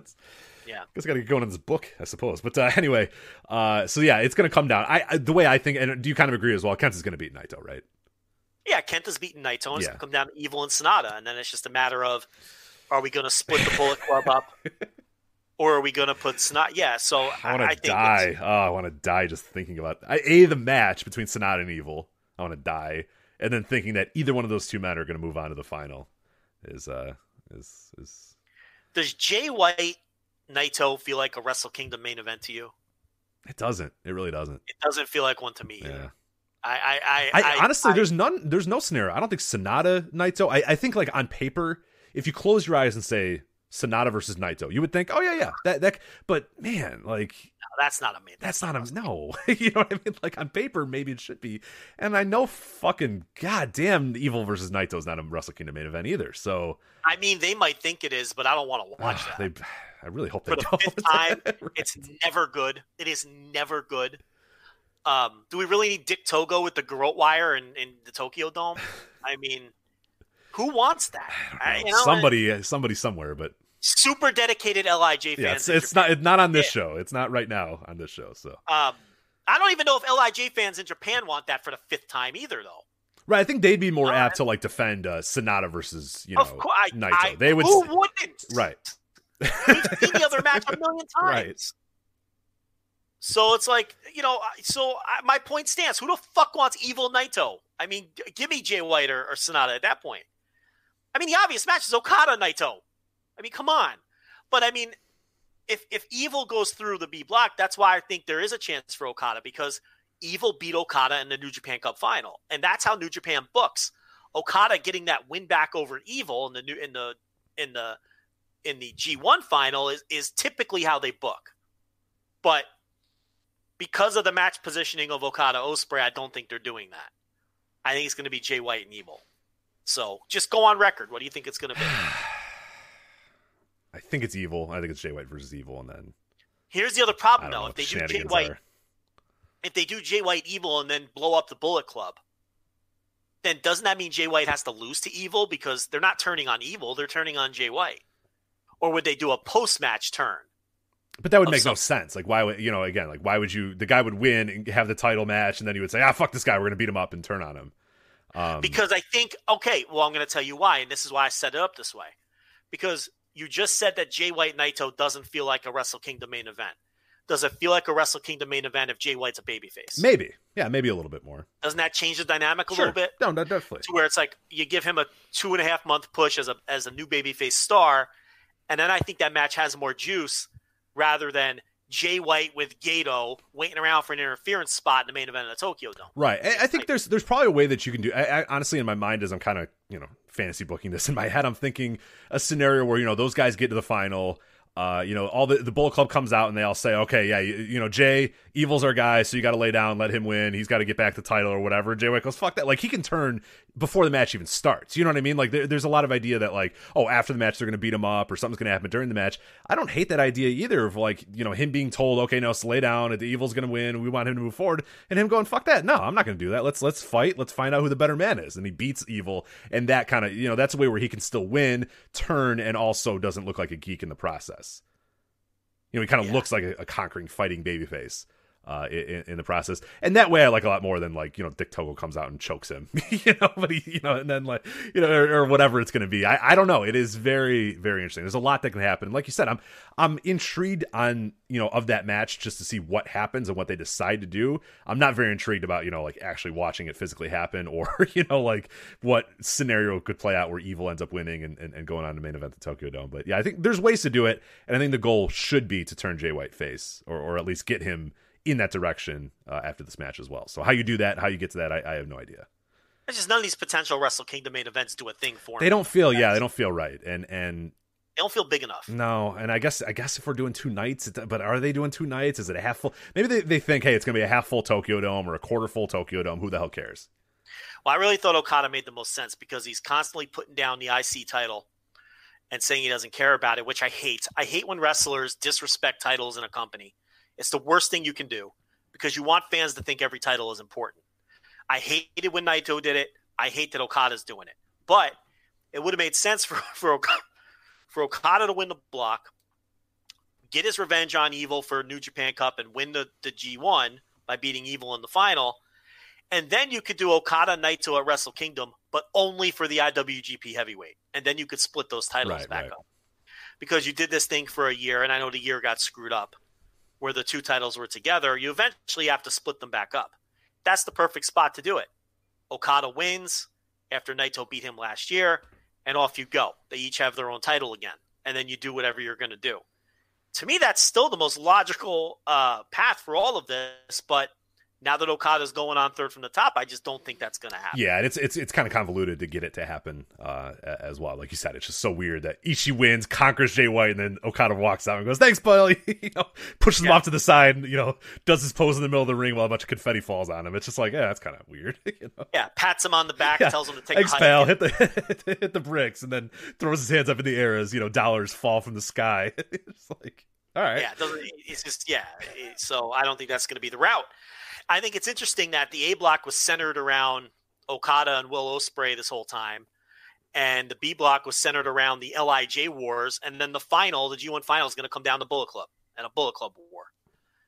So that's interesting too, where LIJ and Okada take a back seat for whatever Bullet Club shenanigans are going to go down. But so that's your G1 recap. That's it. And look forward here the last 3 nights. So to let people know, you were not reviewing the final on the Patreon, right? We're going to review the final next week on the flagship. Yeah. That's how we always do it. Yeah, so okay. I will do night 17 and night 18, and that'll be it. And then the final, which is on Sunday morning, you and I will do that next week here. So I have all plans to wake up early and watch it live. So we'll be on Twitter and giving some thoughts here and there, but yeah, our extended thoughts about it will be on the flagship next week. So, well, it's a Sunday show, so it should be fairly early too, right? No, it's like, so it starts at like 1 a.m. I think our time, or 1 a.m. Eastern time. So it's like, yeah, I think I'm just gonna wake up at like 3. You know what I mean? I can skip some of the early stuff and just get to the final. See, you're a wake up early guy, not a stay up. I late can't. guy. Yeah, I can't do a stay up late thing, especially. Yeah, I would much rather wake up at like 2 or 3 than stay up until 5. Like I can't do it. I'm just an absolute wreck if I try to stay up. Absolute weirdo you are. Like you rather get up at 2 a.m. than stay up until 2 a.m. Correct. When you wake up at 5 a.m. every single day, it's tough to tell your body, okay. Weekend. So my body doesn't care. My body and my dogs don't give a shit. You know what I mean? Like in Saturday, you sleep till fucking 11. Dude, I don't sleep in at all on Saturday. Dogs scream at me. The wife, she leaves for work. She's working this weekend as well, so she's gonna wake up at 5 a.m. anyway. Ugh. So my idea of even like sleeping in gets ruined by her, jacking around, talking to me while she's straightening her hair, turning on every light in the entire house. Like, it's just like, all right. So no consideration either. No, absolutely zero consideration. Yeah. What does a human being do at 5 a.m. when? I do a lot. I do a lot, actually. You do? It's dark out. Like what the? I watch old G1s. I actually watch a lot of wrestling. I get a lot done. I've started. It's weird. I never thought I'd be that guy. Like I used to make fun of my dad because, like, I would come home from bars or whatever. My dad's waking up, getting the paper. I'd be pulling into the driveway. He's walking out to get his paper to go, read the entire paper. And I'm like, what are you doing? What a weirdo. And I'm like, I'm 33 and I'm already at like great. It's 5 a.m. I have all this free time to myself to do. I play a lot of video games that early now. Get a pot of coffee going, watch some old wrestling, play some video games. Record a lot of podcasts. People might not even know. I record a lot of the Patreon stuff at like 5 a.m. So it's I didn't want to be this way, but I've become this way. So you didn't want this life. I really didn't. I was told I didn't want to be this guy. I didn't want to work in an office. I don't want to do this all bullshit. And here I am, with a fucking mortgage, trying to. Yeah. Sucks. Just a stupid generic adult now. It's just garbage. You pay a mortgage, so you have the ability to just walk around in your underwear. It's true. In the privacy of your own home. Make as much noise as I want at 5 a.m. and nobody cares. So that's worth $1,800 a month just to walk around in your underwear in your own home, because it's yours and you can fucking do that, So that's the way you got to look at it. But, absolutely. All right, so that is the G1. We're going to talk about the collective here, but before we do that, Joe, I do want to let you know that this episode of the Voice Wrestling Flagship Podcast is sponsored by our friends at Keeps. And we've talked about Keeps a little bit, and what we always say is your identity is so wrapped up in your hair. Joe, you talk about the fresh haircut. I got a haircut 2 days ago. I'm feeling kind of fresh myself as well. Like, it's a big deal. Your hair is a big deal, especially for the guys. And one thing that you don't love is in your 20s and your 30s, you start noticing a little bit of hair loss. You run your fingers through your hair, a little bit of hair's come out. Somebody notices, your significant other says, they kind of look at your hair. You ask, what's going on? What do you see? And they're like, oh, nothing. Like, no, what's going on? They're like, oh, nothing. I've had that a few times where they look and they're like, no, it's okay. And I'm like, it's not. You just stared at it for 10 minutes. Like, it's clearly not okay. And they're like, they're like, nobody ever is ready to go bald. Nobody ever wants to go bald. But thankfully, there is Keeps, the simple and easy way to keep your hair. 2 out of 3 guys will experience some form of male pattern baldness by the time they're 35. And the best way to prevent that hair loss is to do something about it while you still have hair left. If you wait till it's too late, you're not going to get the hair back. But when you start noticing, when that significant other starts poking around your hair and looking at it and prodding at it and staring at it, that is the time to do this stuff. And you can get treated from home with Keeps. Don't have to go to the doctor's office to get a prescription. Next to Keeps, you can visit your doctor online, especially great during these weird times as well, to get a doctor online. And you can get hair loss medication delivered right to your door. They make it easy and deliver your medication every 3 months, so you can say goodbye to the pharmacy checkout lines, the awkward doctor visits. Joe, you and I always talk about the clicking the button at the pharmacy and having to have some dope come in with their like giant thing of keys to unlock it for you, and it's so fucking embarrassing. You don't have to do it anymore. None of that stuff happens anymore. Great thing about Keeps as well is they offer generic versions of the only 2 FDA-approved hair loss products out there. You've probably tried them before, but never for the price that Keeps is going to let you have them for. They're probably familiar to you. You probably know the brands, all that sort of stuff, but you're going to get the generic versions of them, and you're going to get them at lower prices. And as we said, Keeps treatment typically takes between 4 to 6 months to see results, so it's important to act fast. You got to think 6 months ahead of time with this. The sooner you start using Keeps, the sooner you will keep your hair. Find out why Keeps has more 5-star reviews than any other competitors, and more than 100,000 men trust Keeps for their hair loss prevention medication. Keeps treatments start at just $10 per month, plus for a limited time only. We're going to give you the code here in a bit. You can get your first month free. All you have to do that is keeps.com/VOW. First month of treatment for free at keeps.com/VOW. Again, keeps.com, keeps.com/VOW. Get your first month of treatment absolutely free, $10 a month after that, to make sure you keep your hair and you keep getting those fresh haircuts. You know what I mean? You want the swagger, the grocery store swagger, the movie theater swagger, whatever you want to do, you keep getting that because you get your haircuts because you still got a lot of hair. Keeps.com/VOW. So there we go. All right. Let's talk about the collective, Joe. The collection of indie wrestling going on in Indianapolis, Indiana. I was unfortunately not in town, so I couldn't go to this, but we watched a decent amount of this. You watched matches here and there. I watched matches here and there. I watched full shows. We're just going to kind of run down all the shows, kind of quickly talk about it, if we saw a match from it, if we have a thought about it. And then at the end, we'll talk about kind of the fallout and kind of the ripple effects of this so far. And this is just as we're recording this right now. But some not great news coming out of the collective over the weekend as well. I guess if you want, we could talk about that now. But let's just do that. Get that out of the way. I mean, already there's been, as to be expected. Now, listen, we have not been the COVID police when it comes to pro wrestling.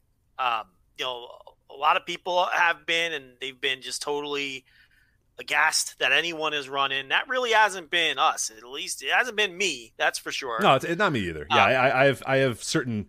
There's certain things that I think that people should be doing or being careful about or whatnot. But sure. Absolutely understand why an event like the collective happened, given that everybody knows the risks, which I think at this point in fucking October 2020, you should probably know the risks of doing either attending the show, being a part of the show, running the show, all that sort of stuff. As long as everybody knows the risks and they're willing to, sort of handle those risks or be responsible about those risks, then I have no issue with it. That's the key. That's all it is.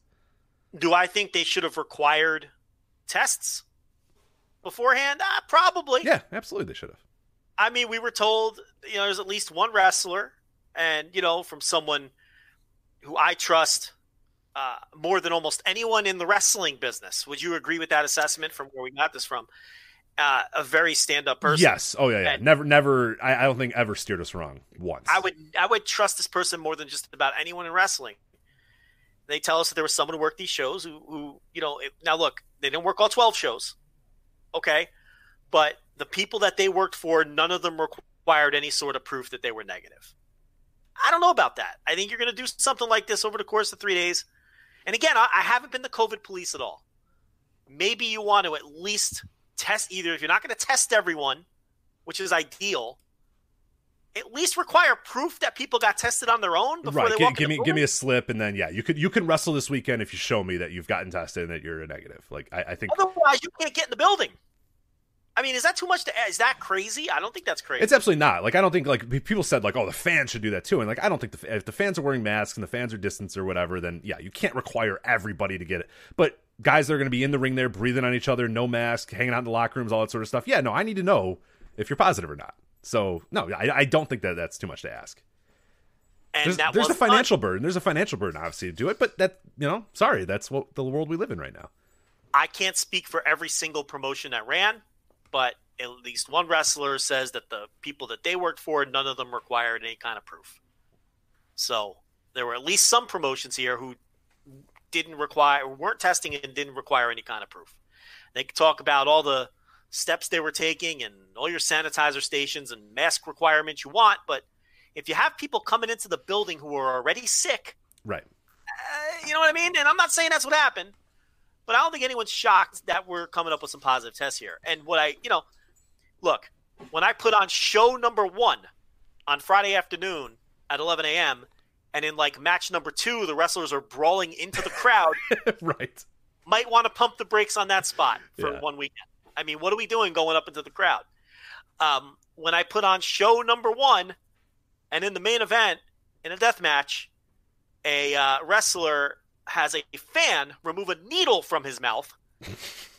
Might want to leave that spot at the front door in Indianapolis too. I mean, right? Yeah. I think if I'm agenting, I know nobody agents, AR Fox versus Too Cold Scorpio, but I might say Too Cold. When you roll outside the ring, instead of grabbing another guy's water bottle and spitting at AR Fox, and then AR Fox grabbing the same water bottle, drinking it, and then spitting at you, let's just not do that. Let's just maybe shelf that one for, I don't know, next year or 2 years from now. So. And again, we're not the COVID police, and we haven't been, but there's some things. There's like some baseline things that I think, sharing a water bottle and spitting at each other from a fan. I don't know if I do that, and I thank God I didn't see the fan taking a needle out of somebody's mouth. It's just like, what are we? Come on. I mean, do we does Atticus Kogar need to have the guy in the front row take the hypodermic needle out of the inside of his cheek?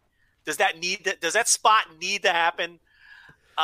Probably not. So, I mean, one of the very few upsides in this universe for COVID has been nobody is brawling up the steps of Korakuen Hall. What a joy that's been to have nobody brawling up the steps of Korakuen Hall. The most tired spot in all of pro wrestling has been eliminated. It's like the one and only thing that's been positive about COVID. But at the Collective, now look, I'm not saying they did it every match, but I couldn't believe my eyes when on the very first show, a guy walked up and brawled into the crowd. Right, yeah. At baseline, let's just not do that, guys. Like, come on. But, they've had some positives, and a lot's going to change by the time people listen to this. I think 3 people have tested positive publicly. Mm-hmm. The big one, of course, was Dan the Dad. He was the number 1 to come out, Danny Adams. I think Cabana Man Dan, and there was one other wrestler. AJ Gray. I think AJ Gray came out as well. Gray, who unfortunately was like on every fucking show. He was on 10 shows that weekend, so that's not great. And what I don't like is how people healed on Danny Adams. It's not his fault he got sick. I don't like that he got sick, and there were. I'm sorry, it was AC Mack. AC Mack was the one that was positive, not AJ Gray. Oh, it wasn't AJ Gray. It was not AJ well, Gray. I saw AJ Gray earlier, but that was wrong. It was actually AC That's Mack, bad information. So it's AC Mack. But AC Mack worked a bunch of shows too, which is a little concerning. So that's another. Again, this isn't someone who worked one show. But what was I saying? Oh, Danny Adams. I was uncomfortable with people sort of making him out to be a heel it's not his fault that he got sick. It's not his fault that his test came back positive before these. Yeah, like that's a very weird thing that's kind of happened during this thing where you get this like scarlet letter for and it's like, dude, you could have just been doing you could have followed every single precaution you could possibly have followed, but if nobody else follows the precaution, then he gets it. You know what I mean? And that's the issue with this thing, and that's the issue with doing a weekend like this and not having at least a semi-bubble or having everybody come in with negative tests or whatever, and not controlling what people do after the events, because there's people out at bars and stuff, and you can see, I mean, they're also in Indianapolis, which is full on, like Indiana is a full on state that's just like allowing everything to be 100% open, and when you're seeing pictures of wrestlers hanging out at bars and hanging out at restaurants afterwards, in big piles and in big packs or whatever, it's like that then is just like, dude, you've lost all control, and you can't, it's not anything that Dan the Dad did, it's just the entire thing. It was bound to happen. Like somebody was going to get it, and the numbers are only going to increase as people get tested. So I thought it was ridiculous that people are like, oh, you asshole, it's like, dude, maybe I showed up and wore a mask and then somebody fucking coughed on me in the ring and I got it from that guy. Like, you don't know who I got it. Like it's you can't get mad at one individual for getting it. It's an entire systematic thing or systemic thing, I should say. At the same time, he was completely out of line, throwing criticism towards St. Louis Anarchy, claiming that they were trying to use his illness to draw money. That was utter nonsense. St. Louis Anarchy, if people don't know, they were going to resume their Spirit of Spalding tournament this weekend.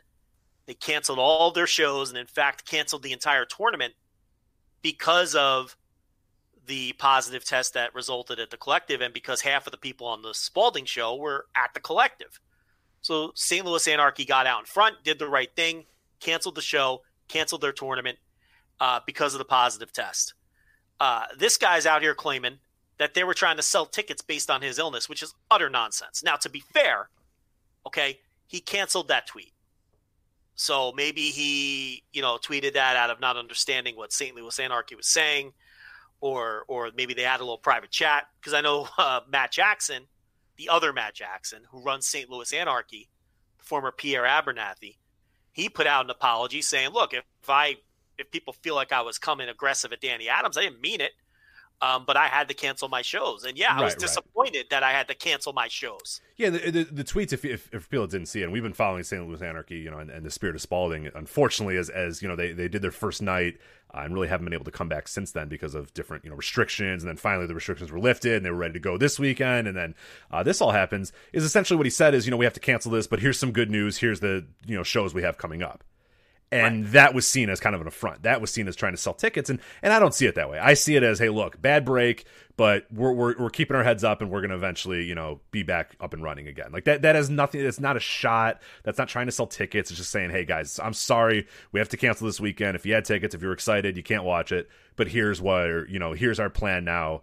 After this. So I didn't buy that at all, and seeing that he deleted it makes me think that either somebody said, hey, look, like I think you got the complete wrong idea of what's going on here, and to his credit, he was able to just kind of say, oh, whoops, sorry, or whatever happened, or whatever reaction he had. If that was the case, whatever happened, he deleted it, so it is gone. But that was very odd when he was doing that, and there was a lot of emotions, I think, coming on from him right now as well, as he's seeing him get kind of in equal parts kind of encourage, like, hey, you know what, it's fine, whatever, and then other people being like, this guy, what a super spread, you know what I mean? Like, I'm sure it's tough when you're that first guy. It's tough. Like Rudy Gobert got it in the NBA. Like, it's tough. People think that you're the reason it started, and it's like, no, I'm just the first one that got tested, dude.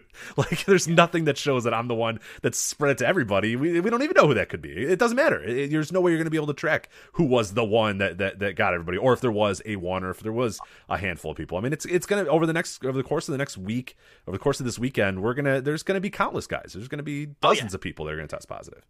They're all wrestling each other. 2 hours later, 2 more people tested positive. It's his test came back first. Right. So, it doesn't mean he's the only guy that he's the spreader that was out there going. It's wild. And the poor guy got dogpiled, and I'm sure that led to that tweet. But Jackson, I mean, when he was saying here's some good news, he just meant to his fans, like, look, I just canceled this tournament you all again for like the third time that I've said I was going to do this tournament. So And I just canceled our show this weekend. Here's some good news. He didn't mean it as a shot at anybody. And look, we've had dealings with Matt Jackson for years, since the very beginnings of this show. He's a good guy. We have mutual friends.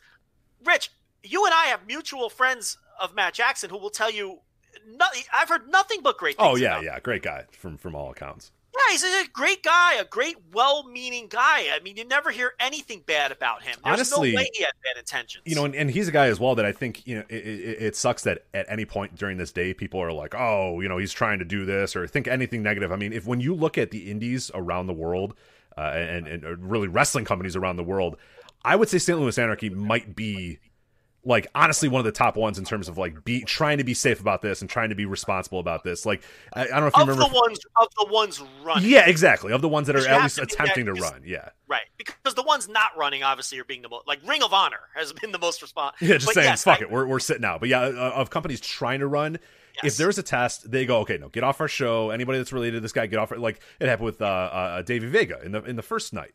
He tested positive, and they told Fitchett, hey, don't come. And they told these guys, hey, try to do it. And then, like, have canceled this event now 2-3 times because they could just say, hey, fuck it, whatever. I mean, goddamn, GCW is coming across this fucking country this weekend and running a show. Well, yeah, listen, by the time people listen to this, that might be off. Because if we can get more of these positives, it's not just more people getting positives, but then people who wrestled people who had those positives, people who were in contact of the people who had those positives. You know how this goes now, Rich. Oh, for sure, yeah. Gigantic spider web. How can you run a show with anyone that was in Indianapolis this past weekend? Right. Across the fucking country, too. Presumably, maybe these people are driving from Philadelphia to California, but I'd imagine there's probably a few flights going out here and there. Like, it's just, it's unbelievable. So, yeah, for any sort of dogpile that happened on St. Louis Anarchy as well is unbelievable because they've been out in front of saying, hey, look, if there's any risk to any of the wrestlers, we're just not going to run the show. And they haven't. And that's why they have run only 2 of these, or what was it, one Spirit of Spalding show. And have had to cancel it numerous times as well because doing restrictions instead of oh, we have a restriction in our state or whatever, so we're gonna run here somewhere they don't have restrictions. Like they're like, all right, look, yeah, it's fine, we'll come back another night. So yeah, for them to get any dogpile or any sort of negative press when they've been I think one of the better indies at handling this it kind of sucks as well. So. And look, a lot of these wrestlers did on their own go out and get tested before they came to Indianapolis, but what I find a little irresponsible is that they weren't required to bring a test to Indianapolis for all. Now, look, maybe some of these promotions that our source didn't work for did, but we could say definitively that some of these promotions didn't require anything. You just walk in the door and wrestle. It's certainly not looking that way. Yeah, with all these guys now saying get tested, make sure you're getting tested. It's like no, after it's when you're supposed to now is the worst time to decide. Hey, look, I'm positive. Weird, like. I mean, now it's good to do it now. It's never bad to find out that you're positive, but it would have been a lot better before, 100 people converged on a locker room and wrestled all weekend. Would have been a good time to figure that out. So, and then plan to spread out all over the country and work shows this weekend.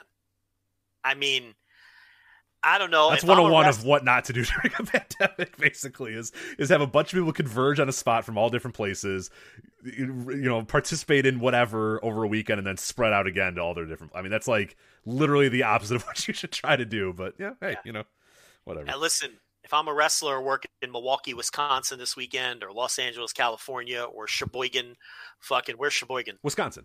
Wisconsin. Well, I picked. You got a lot of Wisconsin in there. Yeah, Lacrosse, Green Bay, Madison, Kenosha. Yeah. But my point here is, and someone from Indianapolis was on that show, and they were. I'm not working that show anymore. I mean, I can't do it. I mean, I have to assume everybody that was in Indianapolis is a possible positive. Yeah, ticking time bomb for sure. I mean, they were all in the fucking clusterfuck. Everybody in Indianapolis was in the clusterfuck. I was in the clusterfuck. I was even in Indianapolis, and I was in there for a minute. So so a lot of people thought this would turn out to be a disaster, and it is sure looking like at this point this turned out to be one. Again, not the COVID police. I'm the last person you would hear this from because I've largely stayed out of that. I find the topic boring. I'm just here to talk about wrestling matches, but I don't think they did enough. They could talk about their precautions all they want.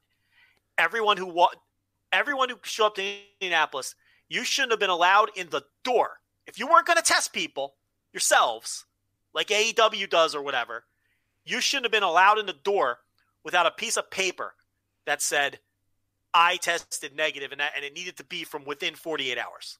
Right. I don't know if that's too much to ask. And honestly, I think a lot of them would have been able to provide that. It seems like a lot of these wrestlers did take the initiative and were responsible about it. But maybe if one of these positives, maybe you would have caught one before they got in the building. Right. Right. And then maybe they don't spread it to everybody else. Or maybe it did come from a fan. But then that goes back to maybe fans shouldn't be pulling hypodermic needles out of people's mouths. Maybe you shouldn't be brawling up into the stands. Maybe fans should have been seated right next to the ring where they're getting plowed into with dives all night long with their water bottles sitting right there. And I'm not trying to be the COVID police. I'm just trying to bring some common sense to this. Right. It's just everybody knew the risks going in, and it felt like there was no precautions taken to those risks. And they're claiming that all these great precautions. Rich, fuck off with your hand sanitizer stations. Get out of here. Like that shit doesn't do anything. Did any fan need to be seated on the floor? Period. No. And if they did, that was a huge building. They could have. Yeah. They were ringside. Couldn't they at least be 30 feet back if you're on the floor as the front row? Where you're guaranteed. I mean, there's wrestlers coming to the ring and there's fans patting them on the back like any other show because they're walking right through the crowd to the ring. I mean, I don't know. And I don't want to be that guy because I've avoided being that guy. I get it. And to me, like the thing that was even more perplexing is that if you really want to say, hey, look, we need to wrestle. I need to make money. We need to make money. All that sort of stuff. That's fine. But I don't want to see you guys all fucking taking a selfie with 50 people at TGI Fridays after the show. Like, was that stuff happening? Oh yeah, of course. Man, I didn't even see that. Yeah, well, in Indiana, so it's all open, so everybody thinks, oh, it's open, so we're good. Like, okay, well, that's not. I mean, yeah, it's good that they're got record high cases because people are just going wild. But like, yeah, then okay, you if you're the collective, you're whoever, you're GCW, whatever, you say, all right, guys, look, we all need to do this weekend because we all need to make money. We need to keep indie wrestling alive. But when we're done with this show, go to the hotel. Chill out with your buddy, do whatever, but I don't want to see anybody at bars. I don't want to see anybody at restaurants, and come back the next night, and we'll all be good, and we'll get out of here this weekend, and hopefully we'll make some money, and we'll survive another day, we'll survive another weekend or whatever. But to just basically say, hey, go do whatever you want all weekend, and then come back, to do the clusterfuck is that again is I just can't get down with that. It's just, and I get it. It's indie wrestling. I know you can't have that much control, but if it's going to be the collective, or going to be all in one building, you know what I mean? Like, I'm sorry, It's just this isn't a normal WrestleMania weekend. This isn't just a let's fuck around and type thing. Whatever. Yeah. Well, they had to get that money back. They had to, they didn't want to lose out. They had to recoup some of that investment. I just think Game Changer could have done a better job. Is that fair to say? They could have done a better job here. Why don't we just leave it at that? I really just want to talk about wrestling. Yeah, absolutely. So there's that. Let's hope that all these tests come and people move on and everyone's fine, and hopefully nobody gets seriously injured or hurt or anything. So hopefully we'll see. Well, we'll go through all these shows quickly. We're not going to go match by match. We obviously don't have time. So we're going match by match. We have an hour left. Let's go. Yeah. I didn't see all of these shows or even parts of all of these shows. Neither did Rich, but we're going to piece together what we can. We may come across a show or two where neither one of us saw anything on it. So we'll just go through quickly. Rich, and I'm going to start Friday afternoon. We're just going to go in order. Jimmy Lloyd's D-Generation F. How much of this did you see? 0. How much will I see? 0. Move on. Well, I watched the whole show. God, why? And, I was home and it was on. I mean, what else am I going to watch? Okay, that's fine. Yeah, I guess that's fair. Yeah, there's no golf. There wasn't any tennis on. Well, there was golf on, to be fair. But there was tennis on too, actually. But I do a pro wrestling podcast. I am a professional. That's true. And I was home and it was on. So I did watch this. I think this was the only show. No, I think there was 2 shows I watched start to finish, and this oddly was one of them. Jesus Christ. Because I was just around. I mean, look, it wasn't very good. We weren't off to a good start. I thought Ace Austin looked pretty good against Jordan Oliver. The main event was Atticus Cogar against Colby Carino on what was billed as Colby Carino's first ever death match. God, that was it was a train wreck. It just wasn't good. Cogar is a death match guy. Carino has never had a death match. At least that's how it was billed. So many blown spots. It was an absolute mess. It was a terrible match. Oddly, it wasn't even one of the 5 worst matches I saw over the weekend. Yeah, it's probably one of the 5 worst, but it wasn't the worst. We're going to get to that. This was the match where the Kogar had a fan pull the hypodermic needle out of his mouth, which I thought was a real head scratcher. The other match I want to talk about was Blake Christian and Starboy Charlie. This Starboy Charlie's a 17-year-old from California. Rich, they went 24 minutes, and it was Blake, and it was mostly grappling. And Starboy Charlie's a flippy-do guy, but I guess they wanted to do something different, and it just didn't work. It fell flat. Very flat match. Way too long. Not what you look. Starboy Charlie, if you're trying to showcase him, you don't, grind him to a halt like this and do mat wrestling with him. So that was a bizarre match layout that I think they were going for an epic, and it just didn't work. That's bizarre. Yeah, that's a weird AJ structure Gray for those versus Jimmy guys. Lloyd was fine. The thing is, I don't think. Yeah, it just didn't work. They were going for that big epic feel, and it fell flat. And Starboy Charlie has no experience. He didn't look good in the match. He looked really bad in the match. There was some spots like his strikes looked awful. He didn't come across well at all. If it was your only time seeing him, you'd be like, why is this terrible 17-year-old on the show? Right. He really didn't come across well at all. AJ Gray, Jimmy Lloyd was fine. Jimmy Lloyd just isn't very good in my opinion.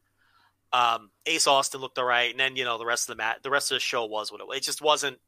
We weren't off to a great start. Let's just put it that way. For the Culture, this was another show where I saw it start to finish. Yeah, same with me. And I know you saw everything as well. Yeah, I watched all of it. So we can talk about every little bit of it. Okay, so what were your big picture thoughts of For the Culture? Since we both watched the whole show, we can spend a little time on it. Yeah, I think on its, at the beginning, I will say, it was, and when WrestleMania weekend was going to happen as it was going to happen, this is my most anticipated show of the weekend because it was something unique. It was something different. It was a really cool concept, I thought, of here's our theme show and here's what we're going to do. And we're going to showcase people that you may have never seen before, showcase people that might have never had, a spot unless we had a show like this. And I like that idea. I think that's what makes WrestleMania weekend great. And I thought that's what I really liked about watching it on this show is that there were a lot of names that I had never heard of before. I had never seen before, people from all across the country, wrestlers that I had never even heard of and never even heard the names. So it was really cool to see a bunch of new names and a bunch of new people and guys and girls that, maybe will be names or deserve a spot or will get a booking from this. And that's really the goal. That's really what you want to do with these sort of WrestleMania weekends is get new eyes on people that may not have, otherwise been seen. So that was really cool. As far as the show itself, I think there was some good and there was some bad. I think there was a lot of people on the show that you could tell was like, oh, maybe I never heard of these people at all because they weren't very good and they were kind of bad but there was a lot of stuff that I really liked about this show. I will say I think there was a little bit of a missed opportunity in terms of the commentary team of this, and I forget the names who did it. I don't want to call them out by name because I don't really know. I don't forget what their names were. I thought they did a good job of being excited about the wrestlers.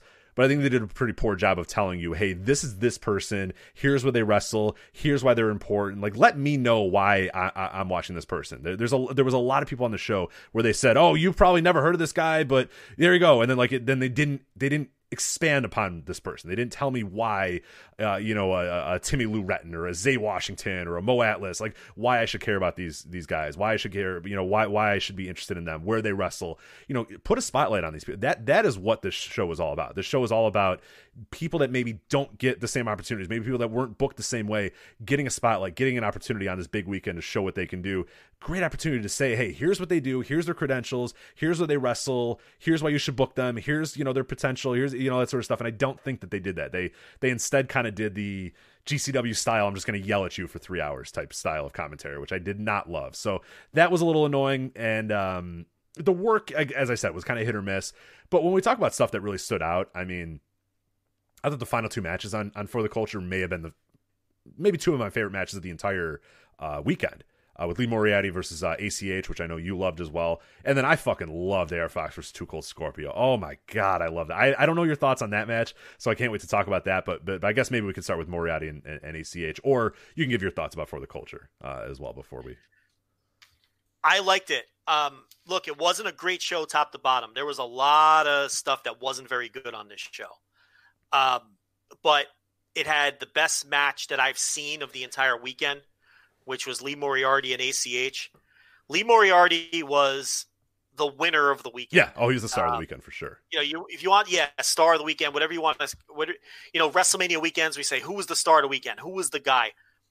This weekend, it was Lee Moriarty. Every time he stepped in the ring, he seemingly had a great match. I liked the ACH match on this show a little bit more than I liked the match against Gresham from Spring Break, but they were very close. To me, this was the best match I've seen on the weekend so far, Moriarty versus ACH. And Lee Moriarty is the real deal. And I liked him before this weekend, but now I think he's the guy in terms of new faces on the indies. Right. He's clearly head and shoulders above like a lot of guys. Like you saw him on this night, you saw him on Spring Break, and it's like that dude's a dude. You know what I mean? Like you just see it. You got it. I don't want to pick on people. I don't want to be not nice. But he is so much better than some of these people that get hyped. And he gets hyped too. But he's head and shoulders above some of these people that get hyped. He has it and they don't. I think he can be a player moving forward as a major league player. And I don't think some of these other hyped indie people today can be. I just don't. As far as ACH goes, after watching him this weekend, not only in this match, but against Leo Rush at Spring Break, he's the best unsigned wrestler in the United States. Yeah, he's great. He's tremendous. And in all the ways that you wouldn't think ACH would be great as well. If you have not watched him, you're probably thinking, oh, ACH went out there and did a bunch of cool flippy dives and doos and all that sort of stuff and had a great, and that's why they like him. No. ACH may as well be. Too Cold Scorpio did more high spots than ACH did. He's doing his best career work right this second. Yeah. He's out there just he's so smooth in his execution. He's telling great stories in the ring, and he's doing half of the shit that he used to do in the ring. And I'm not a grab a hold kid person. Everybody knows that. And that's not what he's doing. His work is just smarter and better than it's ever been before. And he is the best unsigned talent in the United States and maybe the world. And he's peaking right now. And he is the perfect opponent for people like Lee Moriarty who need that experience. A big reason why Lee Moriarty, this was such an important weekend for him, he got to get in the ring finally with people who were better than him. And that's not me putting him down, but you know what I mean by that. It does so much more for a guy like that to work with ACH and Jonathan Gresham than to work with some of the slop that he works with every other weekend. And he's in there with people who are better than him that can make him better. And I thought that was another reason why he really just had a standout weekend, because he got in the ring with people like ACH and Jonathan Gresham and did not look like he didn't belong. He absolutely belonged with these guys. So, I did love that match. Are you still there, Rich? I am. Yeah. I was just, making sure. Yeah, I know we've had a few connection issues here and there, but yeah, the thing that I loved about this match and the really cool, I mean, it went like 16 minutes or whatever. I mean, honestly, the first 7 minutes are Lee Moriarty trying to do something and ACH slowing him down, or, ACH trying to figure out this kid the same way that Lee Moriarty is trying to figure out ACH. And that's a really cool dynamic as well, because when it was done, Lee Moriarty gets the upset win. He gets the huge win. The crowd goes nuts when he eventually beats him. And ACH feels like the guy that was like, what the hell? What is this kid came out like a buzzsaw. Like, he thought he had it. He thought he understood him. He thought he could slow him down. He thought he could do all this. And it was like, he got beaten. He just got, whatever. In one quick second, it was like a reversal into a pinfall. He got caught. He lost. And it was just like, God damn it. Like, he got me. And it's really awesome because ACH is the grizzled vet now. He's the guy, I know more than you do, kid. I've been around the block, kid, type thing is kind of the style that ACH is working right now. And it's like, I feel so fucking old. I feel like 1,000 years old thinking about ACH, grizzled veteran trying to slow the kid down. But that's what it was. And it's odd. And he's so good at it. Dude, ACH has another 15, 20 years of doing this style now if he wants. Because he's good at this style too, because he's a tremendous pro wrestler. And that's the thing that always stood out to me about ACH. It was always the flips and always the athleticism that people kind of, remarked about. But he's always just been a tremendous pro wrestler, bell to bell, in all aspects as well. And we're seeing it now more than ever. So I'm with you. This is the best work of his entire career, and I love it. Yeah, and it's funny because he's wrestling all the guys. It's like the people he's wrestling are him 10 years ago.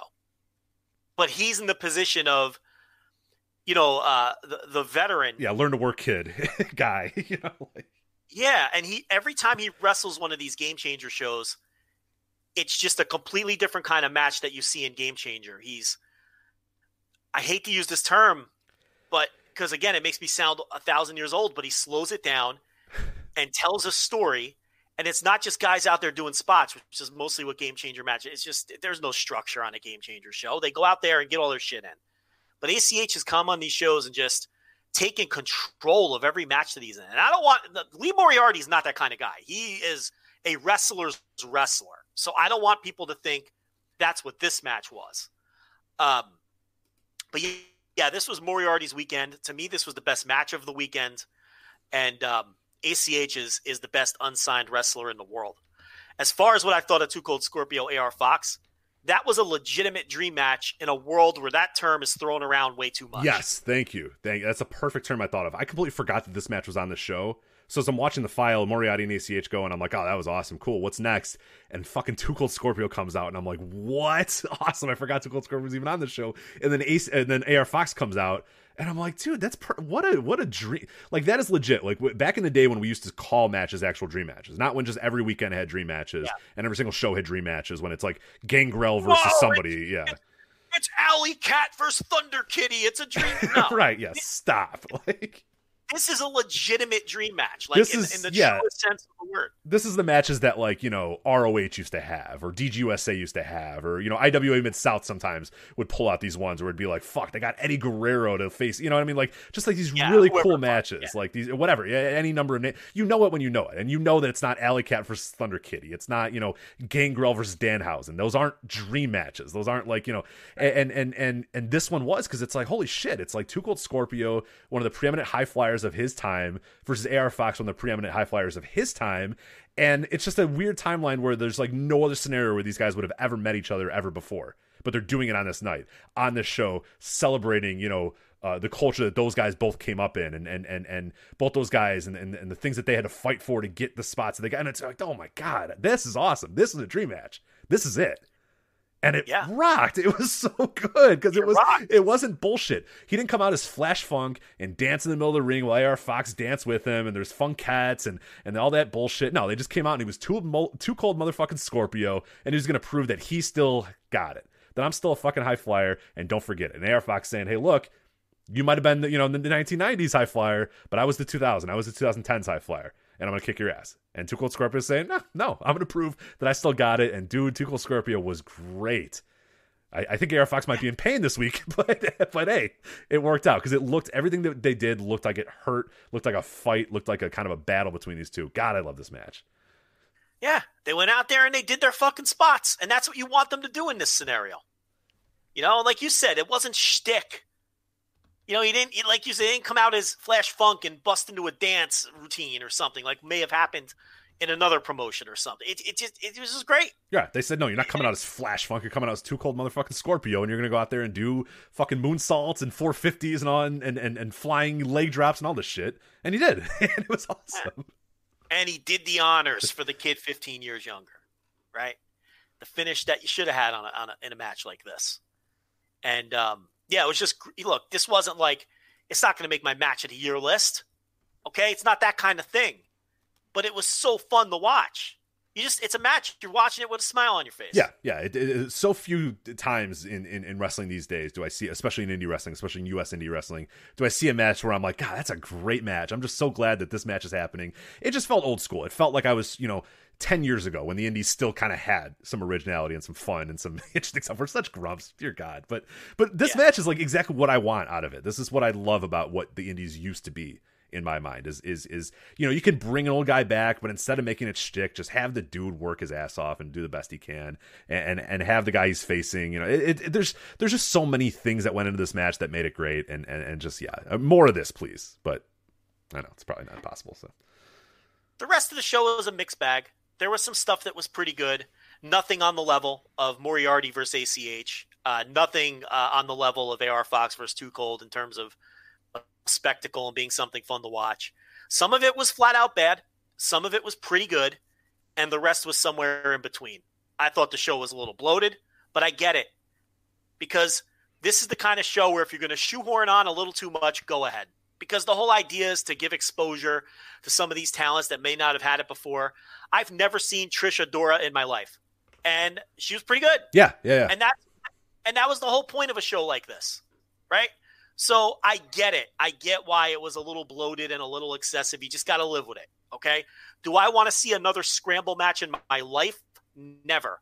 But I get why you would do a 5-way scramble to open this with a bunch of names that weren't – you know what I mean? The idea of these people were insulted. We weren't on the show. Like, that was the gimmick. Right. And AC Mack kind of let that gimmick go on the entire time, too. We're like, hey, this is bullshit. I should have been, on the main show. And there was like that's the thing that I loved about this show. And that's why I wish the commentary was maybe a little bit better. Because I think this was a great opportunity to really tell you why I should care about a Zay Washington, why I should really care about a Devin Monroe, you know what I mean? Why I should really care about a Trish Adora. Like, and that was the problem, is I think that they didn't do a good enough job of saying, hey, look, this is somebody that should be booked everywhere because they're good, and here's what they do, and here's their credentials, here's who they trained with, here's where they wrestle. Like, really let me know, because I now independently am going and finding out about these people and researching them and whatnot, where I feel like that would have been a great opportunity to say, hey, this is the purpose of the show. This is why the show is, 9 matches deep or whatever, because we want to expose as many great, black wrestlers that we can. And they did that. They really did with the show, but at the same time, like, I think they didn't do a good enough job of really telling you why we should care about these people and why they should get booked. But I think there's definitely people on the show that got the exposure that they deserved from the show and will get booked other places because of it. So that's pretty cool. It was I saw probably 6 or 7 of these shows where I saw, let me count it up. I saw 1, 2, 3. People like hearing me count on air. 1, 2, 3, 4, 5, 6. I saw 7 shows where I can say, okay, I saw enough of it to have a feel for the show. And this was easily the third best show. And really, I only thought 3 of the shows I saw were what I would call good. So this was one of the better shows of the weekend. For sure. Way better than the Jimmy Lloyd show we just talked about. And way better than AIW Thunder in Indianapolis. Did you see any of this? No. This was really bad. No. I saw most of this. The only match I didn't see was the main event. So to be fair, I did not see the main event, which presumably would be the best match. Josh Bishop versus Matthew Justice, no rope barbed wire. It's the big feud in the promotion. I had something to do, and I had just, got away from it, and I haven't gone back to watch it because the rest of the show was so bad that I just haven't been super into the idea of going back to watch that. But look, I watch about one AIW show a year, and I give them a chance, and I never like it. So I'm just going to chalk this up to Joe Lanza doesn't like AIW. And, look, they do a good job out there in Cleveland. They've been around forever. I'm not going to sit here and pound on them because I didn't like this show. I think I'm just going to look. Cage Match didn't like it much either. Okay, it's averaging a 4.14 as we speak. So it's not just me, maybe when it comes to this one. But this just didn't work for me. I thought a lot of their local wrestlers they brought along were not good. I had no use for stuff like Danhausen versus Mordecai. I mean, but that's AIW. Look, that's what AIW does. Okay, and that's what their fans expect, and that's what their fans like. And again, I don't want to beat them up too much because maybe it's just a promotion that never lands with me.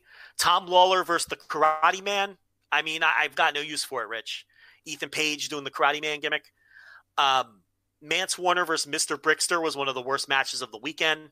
That's not just me talking. That's universal. That was atrocious. They had one of their local tag teams against Alley Cat and Levi Everett. I mean, this show was Rich, it was bad. It sounds really terrible. It was a terrible show. It just wasn't good.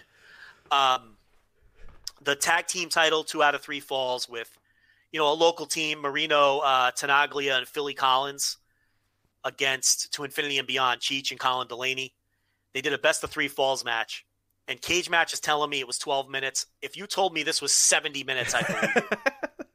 It was so bad. And the other problem with this show is because there was a lot of local Cleveland guys and a lot of their people from their school or whatever, none of this was over with the Indianapolis crowd. So that hurt the show too. Because what the indie crowd got was just a bad pro wrestling show with people that weren't over. People that they don't know, yeah, which is tough on a weekend like this. Yeah, and I mean there was a Trey Lamar, Alex Shelley, Lee Moriarty 3-way, but it's like, how about just give us Alex Shelley versus Lee Moriarty? Yeah, you lose me with a 3-way immediately because I mean, why are you mucking it up? And I mean, that was probably the best match on the show from my recollection, because everything else I thought was pretty bad. But and again, I didn't see the main event. I'm sure Josh Bishop versus Matthew Justice in a barbed wire match was exactly what I'm picturing in my head, which is probably pretty good. Bill Alfonso running around with a whistle. I get it. Okay, I understand, and I like both of those guys. But so I didn't see the main event, to be fair. But this was not for me. Rich, I cannot. Rich, you will hate this show. There's no chance. Don't worry, I'm not watching it. So. And to see Lee Moriarty, there's much better spots to see him in on the weekend than in a 3-way. So there's just nothing to sink your teeth into there. I thought that show stunk. Oddly enough, I don't think it was not the worst show I saw. We're going to get to that one. Last show on Friday was SUP, S-U-P, Swing of the Axe. Did you see any of this, Rich? I did not, unfortunately, but I've heard some interesting stuff about this, so I might go check some parts of it out. My second favorite match show of the weekend. And I thought only Spring Break was better. The one thing about SUP, Southern Underground Pro, the matches never overstay their welcome. They get in, they tell their story, they get out. It's always well booked. AC Mack is like the ultimate heel in this promotion. I love his work in this promotion. Always love his work in this promotion. The team I just talked about, To Infinity and Beyond, right? They work AIW in a sloppy best-of-3 falls match that was terrible against the local team. They wrestle Violence is Forever here, Guarini and Ku. I don't love Guarini and Ku. I think Ku's pretty good. Guarini, I have my issues with. I don't think he's great. As a tag team, they're hit or miss for me. This match was so much better than the best-of-3 falls match on the previous show. And it was just a matter of getting Guarini and Ku in there instead of the local team. And I don't want to beat up the local guys too much. I mean, they're local guys. But I mean, this match was 12 minutes and felt 12 minutes. The other match was 12 minutes and it felt like an hour. And there's a kid, Nolan Edward, who worked this show that I think people should keep their eye on. I think he wrestled AJ Gray. Daniel Makabe, Lee Moriarty. Now look, to me it was clearly the number 3 Lee Moriarty match of the weekend. I have it firmly behind ACH and Gresham. Makabe, people love him. He never quite lands the same with me, but it was a solid. I would go 3.5. Does that give you an idea? Yeah, for sure. And I think that a lot of people would like it way better than I did, and they did. This is getting hyped, but in some circles is the best match of the weekend. And I think, Rich, you would like this match a lot. Makabe and Moriarty. It's a good style-wise, too, because Moriarty can grapple. Right, yeah. Closing my eyes and kind of imagining it, I could definitely see it being up my alley. So that sounds good. Yeah, I'm looking up and down this card, and yeah, this is definitely a card I might check out this weekend, because it was good. And look at the match times. I know, 7 minutes, 6 minutes, 11 minutes, 12 minutes, 8 minutes, 5 minutes. That's what I'm down for. Yeah, let's. SUP is a different kind of promotion because these other indies matches go on forever because they want to let the guys go out there and get all their shit in. I get it. SUP, there's more direction. You got 8 minutes, and here's what we want out of you. And then here's the story of the match. Here's the time you have to do it. Yeah, it's a lot better. I prefer this style if possible. And when you watch their shows, it's kind of a culture shock because you watch all these other shows from the collective, and then you watch this, and you're like, "Whoa, these finishes are abrupt." But then you have to adjust to their booking. Do you see what I mean by that? It's like, "Whoa, he finished them with a power bomb." What? They didn't kick out. There wasn't a million near. But you have to adjust to that. That's what this promotion is, and this is how they lay out their matches. So, yeah, and AC Mack, his deal is he always cheats to retain the title, and and my God, I wish Gato was watching this because it's like this AC Mack match against Manders. He doesn't cheat until the finish, and then he pulls one over on Manders to defend his title, and that's the heat, right? Because he didn't cheat until the finish. It wasn't 1,000 interference spots and 1,000 different heel shenanigans spots. He cheated once, and beat Manders. And that gets so much more heat than like Dick Togo jumping in the ring 16 different times during a match. It's just smarter and better to do it that way. And then they did the gimmick where AC Mack is talking shit and AJ Gray comes out for the impromptu match and ends up winning the title. So you see this guy cheat to get past Manders, and then AJ Gray, the big baby face, comes out. Right, comes in and beats him. That's cool. That's a really cool story. So yeah, but I mean, AC Mack as the heel champion is just, it's booked so much better than like what you see in New Japan with guys like Evil. So I wanted to make a note of that too. And I hope Dylan Hales never listens to this, because I don't want him to hear me say, you book heel yeah, he's gonna better than Gato, right? Yeah, that chest is gonna be puffed out so far. Yeah, he's gonna hang that over my head. Where you said Gato, listen to Dylan Hales, follow Dylan Hales' lead. Yeah, you're never gonna hear the end of that. And I know it's a team effort, and it's not just maybe I shouldn't give him credit. Maybe the other guys in the room. Yeah, there you go. Dylan's got all the bad ideas, and the other guys in the room all have the good ideas. Are laying out the good ideas. Yeah, right. That's probably how it's going. Sure.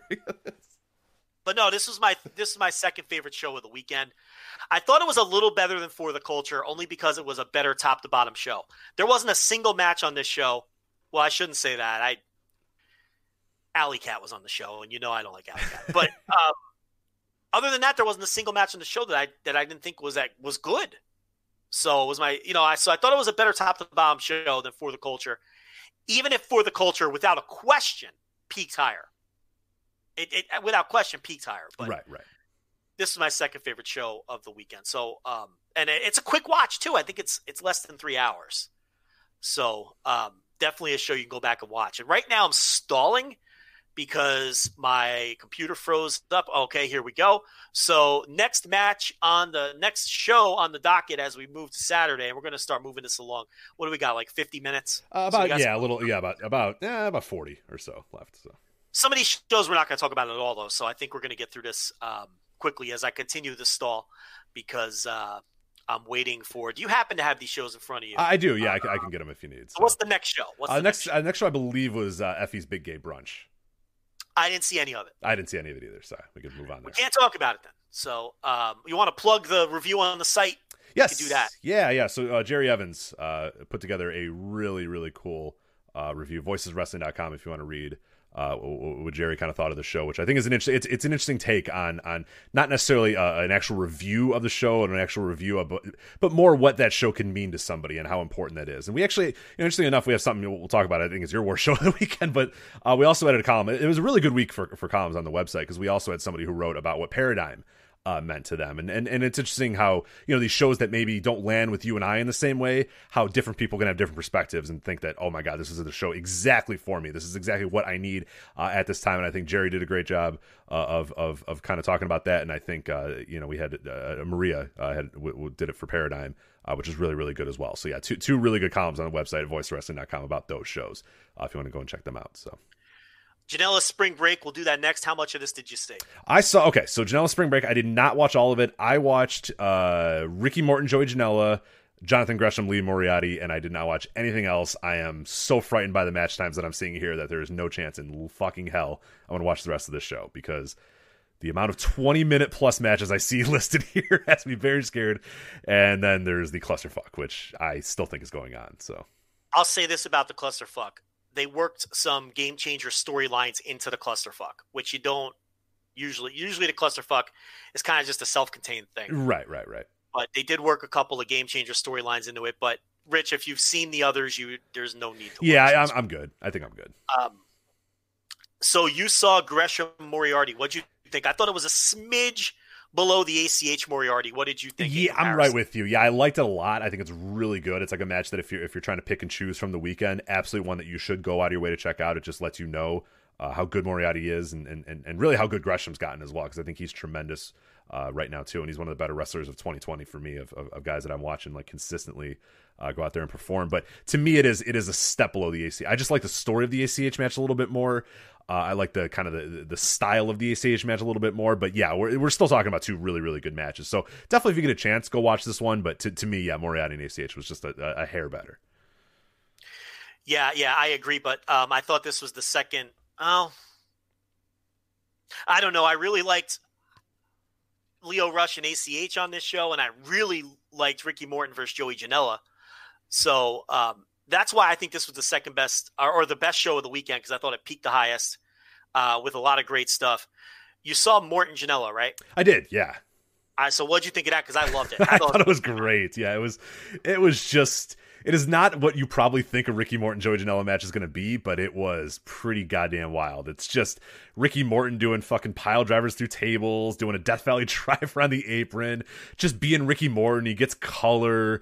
Janela's. It's just, yeah, it's just a fun 13 minutes. And the crowd is like 100% behind Ricky Morton. You get rock and roll chants the entire time. Ricky Morton's eating it up. It's just one of those fun wrestling matches that just makes you smile the entire time you're watching it. So, was this an extended troll of Jim Cornette? Yes, absolutely, 100%.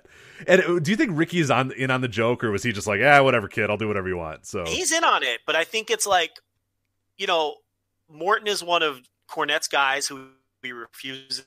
He doesn't say anything, but he loves Ricky Morton. But Janela did a bunch of spots that when Cornette watches this, and he will, that he's going to hate. I mean, he did a pile drive.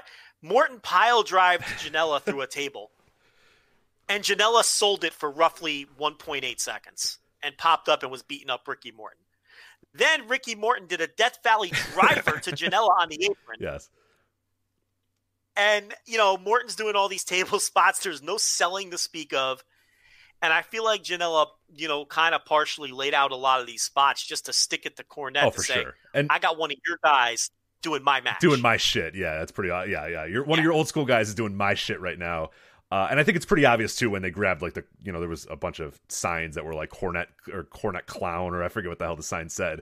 And Joey rubbed Ricky Morton's blood on it and then just kind of like crotch chopped it. So I think in case you didn't get the subtlety, he made it pretty obvious that was a fuck you to Jim Cornette as well. So.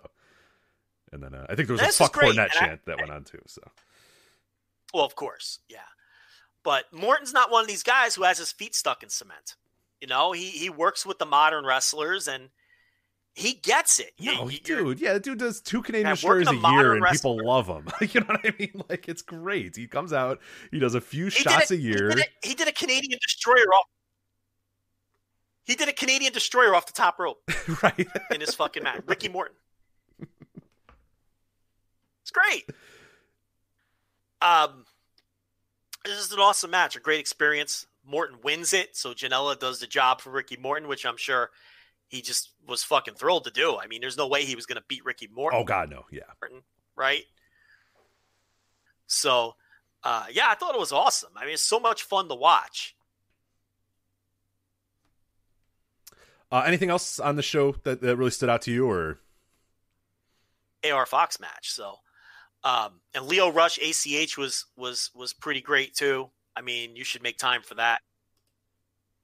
Yeah, are we having connection problems? I think we are. I'm like 5 minutes ahead of you. Yeah, we're not even talking. We're a couple seconds off here. Yeah, I don't know what's going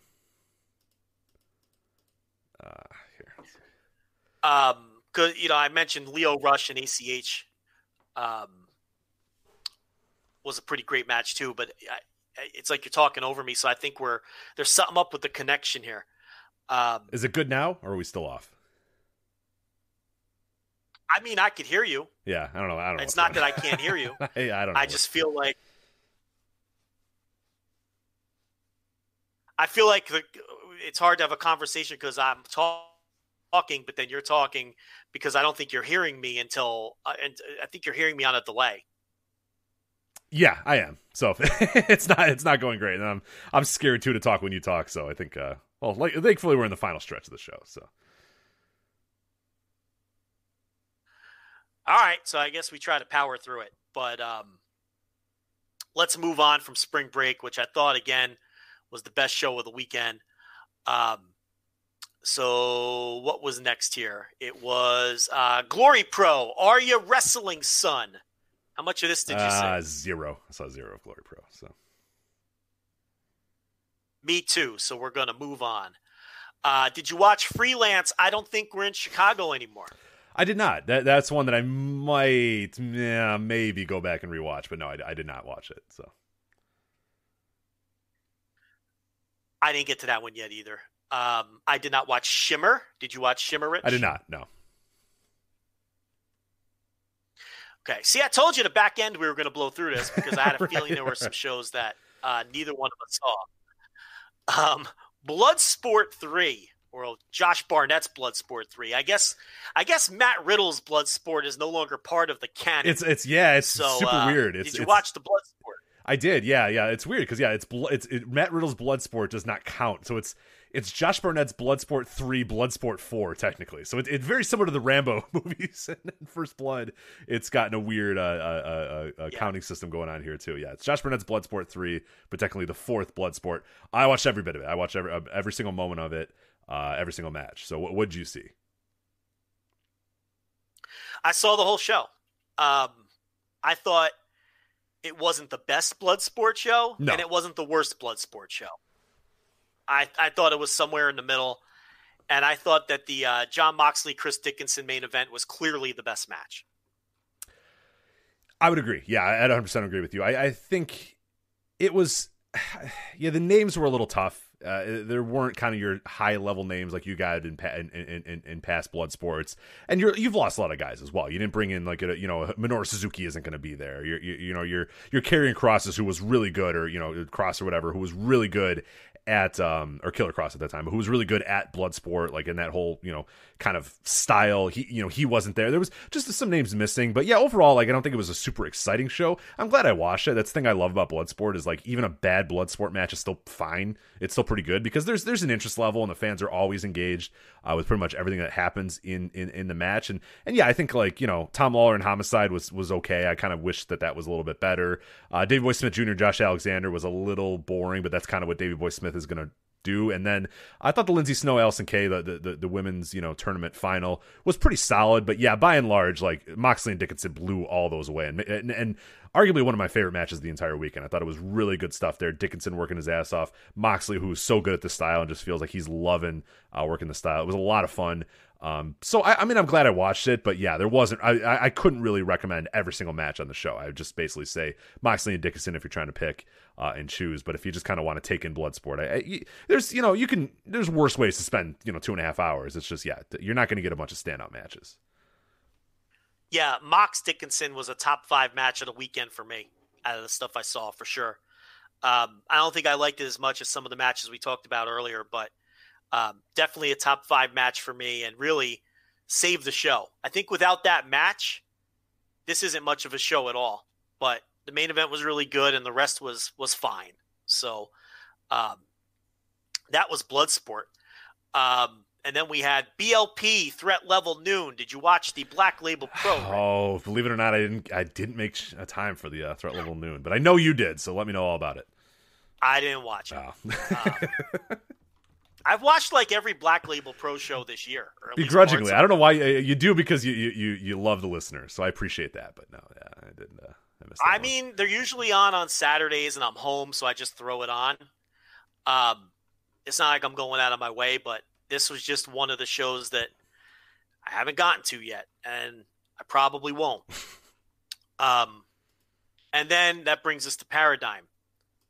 Paradigm Trap Soul. Now, you have suggested this promotion to me in the past. I feel so bad now. This was without question the worst show of the weekend. And honestly, it's one of the worst pro wrestling shows I've ever watched in my life. I'm so disappointed because I swear, Joe, I'm not lying to you. The Paradigm shows that I watched earlier were pretty good. I don't know what happened. I'm so sorry. I hated this. I mean, I don't even know where to begin. I mean, this was just some of the talent. I mean, I know some of them were local, so I get it. But I don't know why you'd book some of these people. They're just horrendous wrestlers. There was a match. Okay. Again, I don't even know where to start with this show. And I'm just going to chalk it up to a bad show because you told me they've had good shows.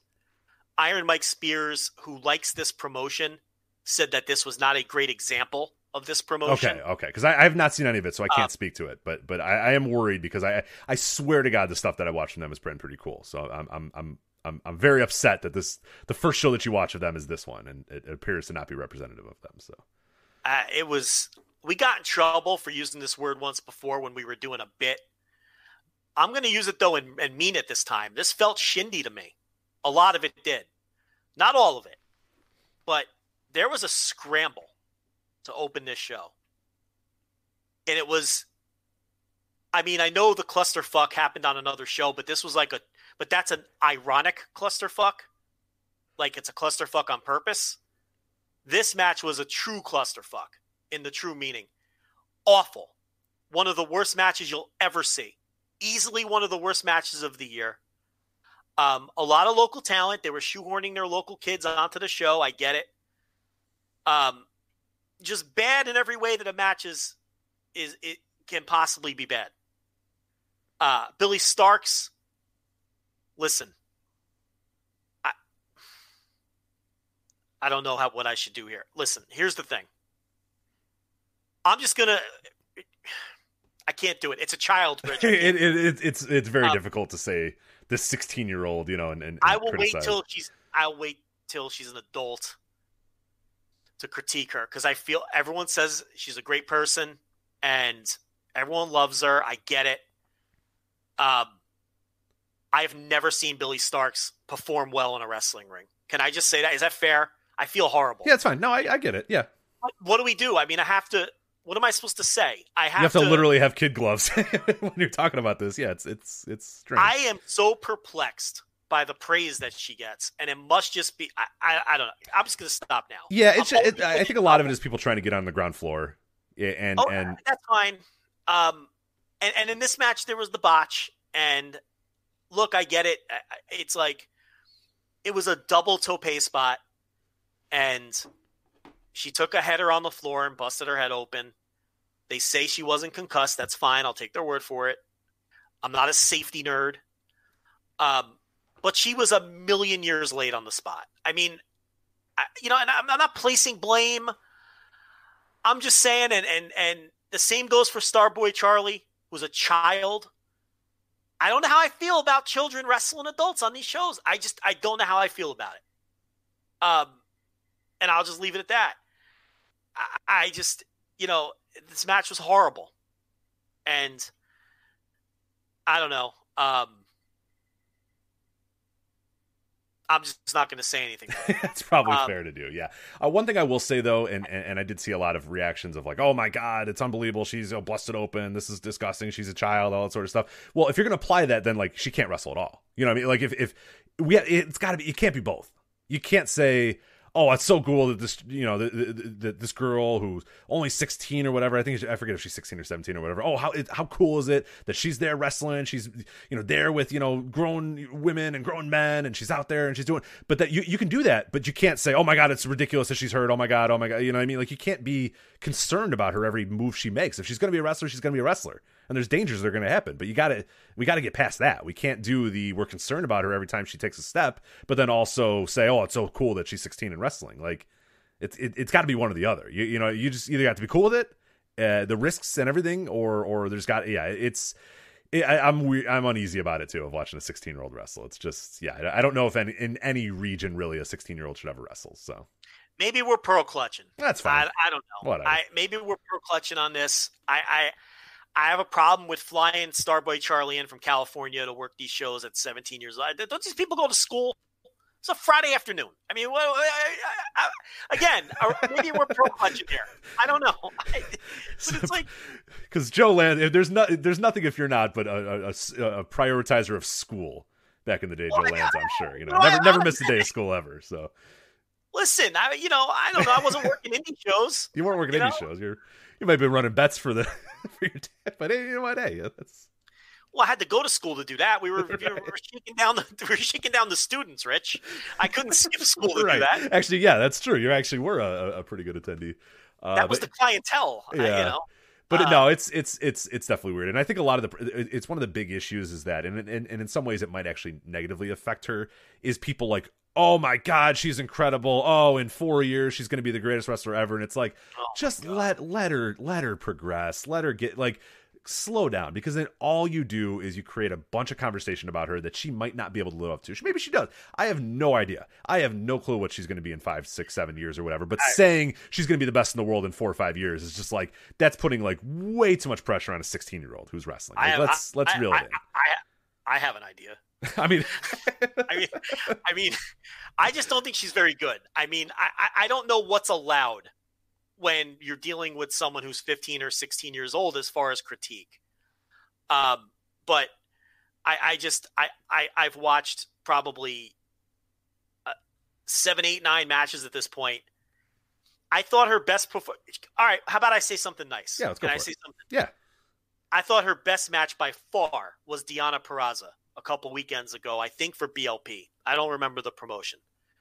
But that was basically Deonna Purrazzo just eating her up and her selling for Purrazzo. The story of the match was she can't hang with Purrazzo, right? That was the story of the match. And I thought that was by far her best performance. She's often in these matches against people like Jake something. And number one, I can't buy it. I can't buy a 16-year-old child in a ring against a monster like Jake something. There's a kayfabe issue there. But even independent of that, she wrestles these giant men, and they're doing all the work. They're going up for these suplexes. It's absurd. The matches come across absurd. And I think if she were booked against people closer to her skill level, and we're going to get killed for this. I hope you realize that. Oh, no, for sure. Yeah, it's fine. We're going to get destroyed for this. But I can only tell you what I see. And again, I'm not blaming her for busting her head open. Accidents happen in wrestling. It's rough. And, if she didn't have a concussion and she checked out, then I thought it was fine that she continued the match. A lot of people thought she should have been yanked from the match, but if it turned out she didn't have a concussion, I didn't have a problem with her. If she's going to start the match and she doesn't have a concussion, why can't she finish it? Yeah, absolutely. Yeah, 100%. But, I've just been perplexed when I see some of the takes. I don't know. This is such an awkward conversation because I know we're going to get destroyed. But if someone's wrestling on these shows, aren't they open to critique? I think so. I mean, if they're open for praise, they're open for critique. Again, I'm saying if we're doing the kid gloves thing, like we it can't be both ways. It can't be, well, you can only say she's good and you can't say she's bad because she's only 16. Well, no, I mean we could do both. So I guess I just don't want to come off like I'm just being mean-spirited for the sake of it. I mean, if she was really good, I would say so. I just don't think she's really good. But this is probably a bad match to make that example because it was a scramble with a bunch of other people who most of whom weren't very right. Like, I think what you're saying is like the matches where she's in there with like pros, like Deonna Purrazzo was great. Those matches are probably going to be and that's what honestly. If I'm booking her in the future, that's what I do. I say, okay, get in the ring with a great women's wrestler and have a great match, and she's going to lead you through this. We're going to do a style where you're the youngster, similar to the Lee Moriarty ACH match. You can do that same template with her for years, but instead, like you said, we're booking her versus Jake something or Josh Alexander so she can get thrown around and it's the smallest girl against the biggest guy. Ha ha ha! Look how funny it is. And then she hits a Hurricane Rana and he dives out of the ring and slaps the mat. Oh my god, I can't believe she did that. It's the same bullshit that every company does the exact same thing. And it's honestly it's detrimental to her progress. Where I think having matches like that one with Deonna Purrazzo would probably do a lot more for her in the future. But I just see an enormous skill gap when she's in there with the top level indie wrestlers. I just don't think she's ready for that. And it's obvious that a lot of people disagree. So it is what it is. I'm not necessarily. It's going to come across like I'm trashing her, but I just think it would be beneficial maybe to either what you're saying. Get her in there with, but the problem with getting her in there with the best of the best is the skill gap is always obvious. That's the problem. I don't know. My answer is children shouldn't be working pro wrestling matches with adults. I don't know. Listen, in America, I'm not going to speak for Lucha. I'm not going to speak for Japan. I'm not part of those cultures. Okay? I understand American culture. And I understand what indie wrestling just went through a couple of months ago.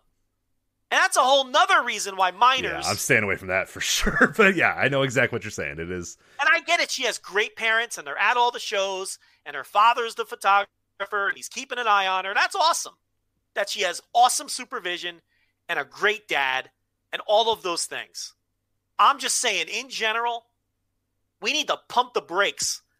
There's no reason children have to work these indie shows. And I touched on it with Starboy Charlie. I think it's absurd he was flown in from California. What harm is it going to do to wait a couple months till that kid is 18 to put him on these shows? I mean, we have to draw a line somewhere. I get it. The counter would be, it's only a couple months. So what's well, you have to draw some kind of line. So why not wait until he's 18 and we can wipe our hands and he can make his own decisions? I don't understand why we have to have children on these shows. And that's not why she got hurt. I hope no one is thinking that. And that's what I'm saying. Right, of course, yeah. Shit, I defended her finishing the match if it turned out she wasn't concussed. A lot of people don't buy that she wasn't concussed. I trust her dad. I trust the people that were there. And I think if I remember correctly, he's a long time guy in the scene as well. Like, I don't know if he was a wrestler, but I think he does photography and other things. He's a photographer. Yeah. So no, I think he and from everything we've heard that he's been a great influence on her and is at every show and monitoring everything and stuff. I had a great conversation with him during Speaking Out on this topic. We had a conversation on Twitter. And I told him, if you're, he said, I'm at every show with her. And I'm like, that's awesome. I wish there were more people like that. That's great. My personal opinion, I don't think minors should be working with adults. It's just a recipe for disaster on a million different fronts. And, it won't be the first time that everybody hates me if they get on our case for this. That's fine. But yeah, this show was atrocious. The UWFI stuff just didn't land with me. The rules are confusing. The matches, those were the best matches on the show. I'll say that. Guarini and Koo, Eric Stevens, his retirement match, that was fine. But the rest of this show, the scramble, and then there was a 6-man death match, which was it's probably going to. It already sounds terrible, but yeah, go on. It's just.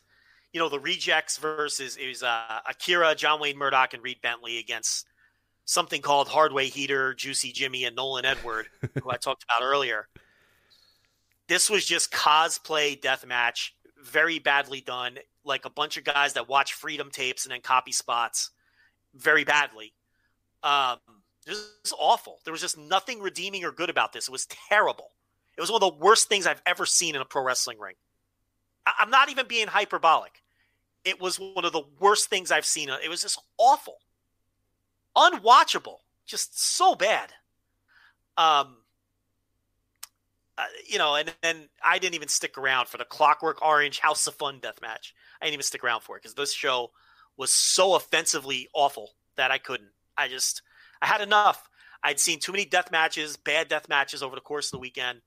I didn't want to stick around for another one. So apologies to Bradley Prescott IV and Matthew Justice if they went out there. You didn't have time for it, yeah. If you guys had the match of the year, I'm sure it was tremendous if that's the case. Unfortunately, I can't tell you a thing about it. I hated this, Rich. And I'm blaming you for making me I know, I'm so sorry. I know. I swear that the Heavy Hitters 2 or whatever I watched was really good. I promise, but I get it. You don't believe me. It's fine. That was the collective. That was the collective. All right. We're getting in big trouble. You know that. Oh, I know. Fault. Yeah, that's fine. That's okay.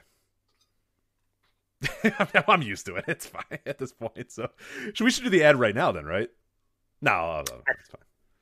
I think we should do the ad right now. I'll do the ad. Okay, yeah. If you're going to get in trouble, at least get this the promo code right. So, Joe, it is winning season at MyBookie. Winning season means doubling your first deposit. Winning season means free bets, super contests, Survivor, and more at MyBookie. Winning season is all about your chance to win big. You got Major League Baseball going on. You're going to have World Series betting here in a little bit. You got the NFL. You got college football. The craziest sports fall of our lifetime is still going on, and it's simple. You make your picks. You win big. You collect cash. You invest in your intuition. You select from hundreds of future bets and bet the games in real time with MyBookie's live betting. You put that big brain of yours to great use. Use promo code VOW to double your first deposit. New players get up to $1,000 in free play, designed to add more excitement to the sports you love and the games you bet. Thousands of cross-sport wagers, props, and parlays await. Sign up now to bet with the best and celebrate your victory. Winning season begins today at MyBookie. Again, mybookie.ag. Use that promo code VOW. get a 100% deposit match or double your first deposit, whatever way you want to do it. Regardless, you put in $100, they give you $100, but only if you use that promo code at VOW at mybookie.ag. All right. Just get the promo code right if you're going to get mad, and then that's fine. So we're moving on. Yes, we got about 10 minutes or so, maybe 15. We'll stretch a little bit. We'll have the Overlord stretch it out. 15 minutes to do this other 6 shows we have to talk about. So. Now we can get them in. I think we can. We can do a boom, boom, boom. We'll bounce around the world. Bounce around the wrestling world. That's what we're doing. We're bouncing around the world. Where are we starting? We start with the N-1 victory? Let's do it. N-1 victory. It sounds like the connection's a little better, too. It does. Yeah, I don't know. Everything's working. Yeah, they knew we're up against it, so they're trying to get everything going. Yes, N-1 victory. Let's talk about it. Yeah, things got ugly there for a minute connection-wise. N-1 victory final. Kaito Kiyomiya versus Katsuhiko Nakajima. And as I talked about behind the paywall, as I broke down this tournament night by night, very well booked final because Noah could not go wrong. No matter who won the tournament, it was a great story in terms of who was moving on to face Go Shiozaki, right? Because you had Nakajima, who just turned on Go Shiozaki as his former tag team partner. So that would be a great story if he wins the tournament and then faces his former tag team partner for the GHC title. And then you have Kaito Kiyomiya, who Go beat for that title originally. And Kaito Kiyomiya has been saying that title was stolen from him and Go robbed him of his championship. So there's a natural story there too. So they gave us a final, really, Rich, where there was no bad decision. Whoever won this, it was a good booking call and a good story going into the title match. So from that perspective, a very well-booked tournament. I reviewed it all behind the paywall. If people want to go back and listen to the reviews of each show and listen to and see what matches in the tournament were worth watching. As far as the match itself, I felt like it was an encapsulation of the modern Noah style. If you haven't watched Noah in a while and you don't know what they're about and you don't know what their style is, this match tells you all you need to know. Hard-hitting, stiff, a finish that feels abrupt because there's not a long, epic back and forth. Noah doesn't do that shit, okay? This was just a classic example of what Noah brings to the table in 2020. And I enjoyed the hell out of it. And Nakajima wins, and he will move on and face Go Shiozaki for the title. I think he should win that match. I think it's time to go back to Nakajima. In fact, whoever won this final, I would have advocated for them to beat Go Shiozaki. Go's had a great year. He has over-delivered. His time is up. And I think Nakajima should win the title from him. And away we go. And then from there, you can go with Kanoa as a challenger, Kiyomiya as a challenger. But that's playing chess and not checkers. For right now, we're focusing on this match. What did you think of this final? Yeah, I loved it. I thought it was really, really cool. And like you said, it's exactly the style that you want. It's, you know, the guys kind of going back and forth and you know, nobody really had a clear advantage for the first, 15 or so minutes or whatever. I thought Kiyomiya was really good in this part. He's a guy who doesn't always land with me, and I thought he was really good in the early portion of this match. And then when it was time for Nakajima just to win and just to beat this guy, he slowly kind of worked him over, gave him 2 big kicks, 1 final kick, and then just finished him off and pinned him. And like you said, there wasn't like Kiyomiya after the second kick, kicked out at 2 and hopped up and got ready and did a fighting spirit. He just got kicked 1, 2, 3, and he lost, and that was the end of the match, and it was over. And sometimes, there's a place for the kickouts, there's a place for, epic back and forth, and there's a place for a guy to just kick a motherfucker in the head and pin him and win, and this was that match to do that. So I absolutely loved it, and I thought Nakajima was really good in this as well. I thought both guys were tremendous, and a really fun match that just escalated, and then just finished. And that's it. It was an escalator. You know what I mean? It just went up, and then it was done, and it was over. And sometimes that's really cool to see as well, where you don't need 1,000 kickouts and 1,000 moves back and forth. The guy just beats another guy. Yeah, and that's the Noah style. That's what Noah is right now, and Noah just feels different than every other promotion right now because of that. The one thing I'll say about Noah is. And they've had a good year. The one thing I'll say about Noah is it feels unique and distinctive in the scene. They're not out there trying to do what New Japan does. They know they can't compete with New Japan. It's a completely different and distinct style. Feels different than All Japan. Everything feels different than Dragon Gate. They're their own thing, and it's hard hitting. And I really think for people who haven't been watching Noah, if you watch this match, you will instantly know whether you dig what Noah is right now or you don't dig what they are right now. This match will tell you all you need to know, because this is a perfect example of the modern Noah style. And it really landed with me. I thought this was an excellent match. And I'm looking forward to Nakajima against Go Shiozaki, because I thought Go was awesome in the tournament. I thought Go was the MVP of the N-1. I love the story he's telling with his arms and how his arms are basically falling off his body and everybody attacks his arms. And I think it's time for him to lose. And I think Nakajima's title reign will be far more successful than his last one was if he does win the title. The company is more stable. He has really found his niche in terms of character, which he was the white meat baby face last time. Now he's had 2 years to really tap into what he is as a performer. Yeah, and he's great. This is a great role for him. He just looks like an asshole. You know what I mean? He just kind of looks like a shithead, so it's perfect. Yeah, and they have a million built-in stories with him too. With joining a Congo and this uneasy alliance with Kano. Did you notice Kano storming off after Nakajima won the match? Right, yeah, because he was doing commentary out there. They just shot to him a few times. It was him and Kenta Kobashi sitting at the booth doing and he was not pleased that Nakajima won. So no, because they still, they've been kicking each other's heads off for 3 years.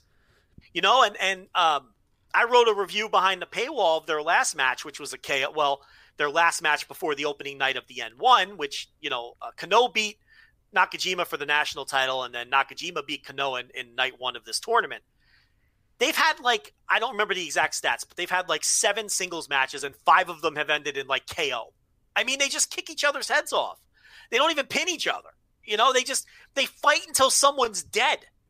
And now they're in the same stable together, and it's uneasy and it's weird, and they're obviously, it's going to explode. They're not going to be able to coexist. And is Nakajima playing head games by joining Congo?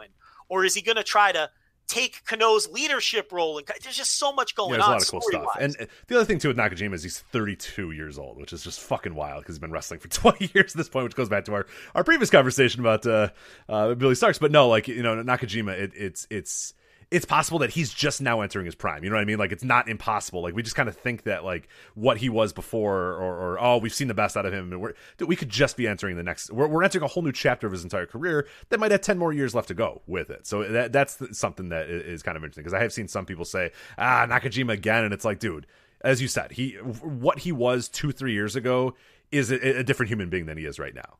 The clean cuts, short hair, protege of Kensuke Sasaki, that is long fucking gone now. Give way to the stringy hair and the weird mustache. Nakajima's going to kick your fucking head off. So yeah, he's really found himself, and I think he needed that period after the failed title run to find himself. The company is on far more stable ground now, and I think this period's good for Kiyomiya too. He's finding himself after his first title run, which was forced on him way too early and that he wasn't ready for.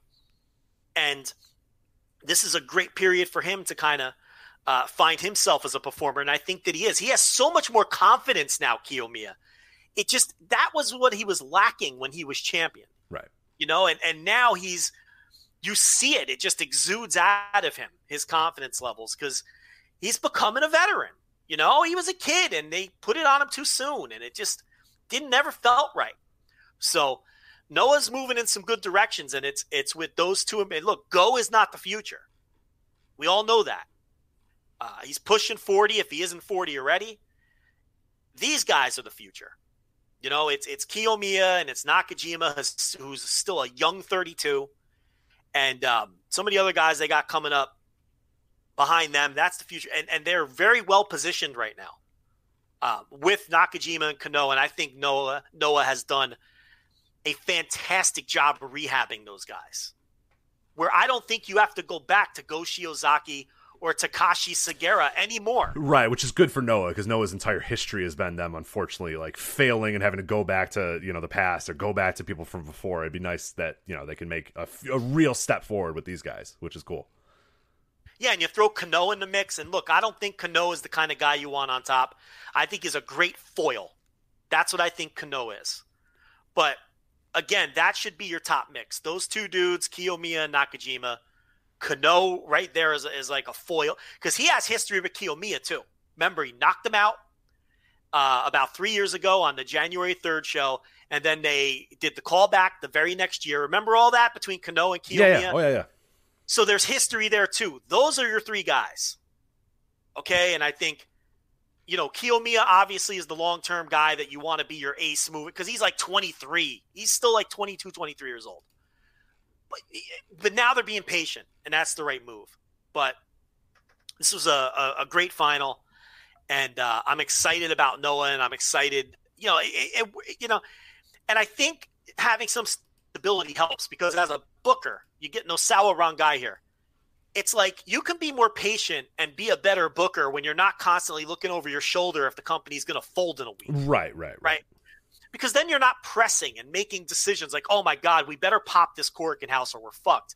It gives you that stability is very important when it comes to laying out your storylines. You could be more comfortable laying something out long term because you're not worried about whether if the tour bus breaks down, if the company's going to fold. So I think that helps too. And I think that gives more. Look, Rangai's done a good job. I mean, there's some things I don't like about him. I think all the junior turmoil and everything that, breaking up Rattels and putting them back together 18 different times, that's a mess. Okay. Segura Gunn changing members every 10 minutes. That's a mess. But it's like we talked about with Gato all those years. If you nail the top, the rest of that shit really doesn't matter. You're not going to care. You're not going to give a shit because the end of the show is great, or the top tier stuff is great. Yeah, I'm right with you.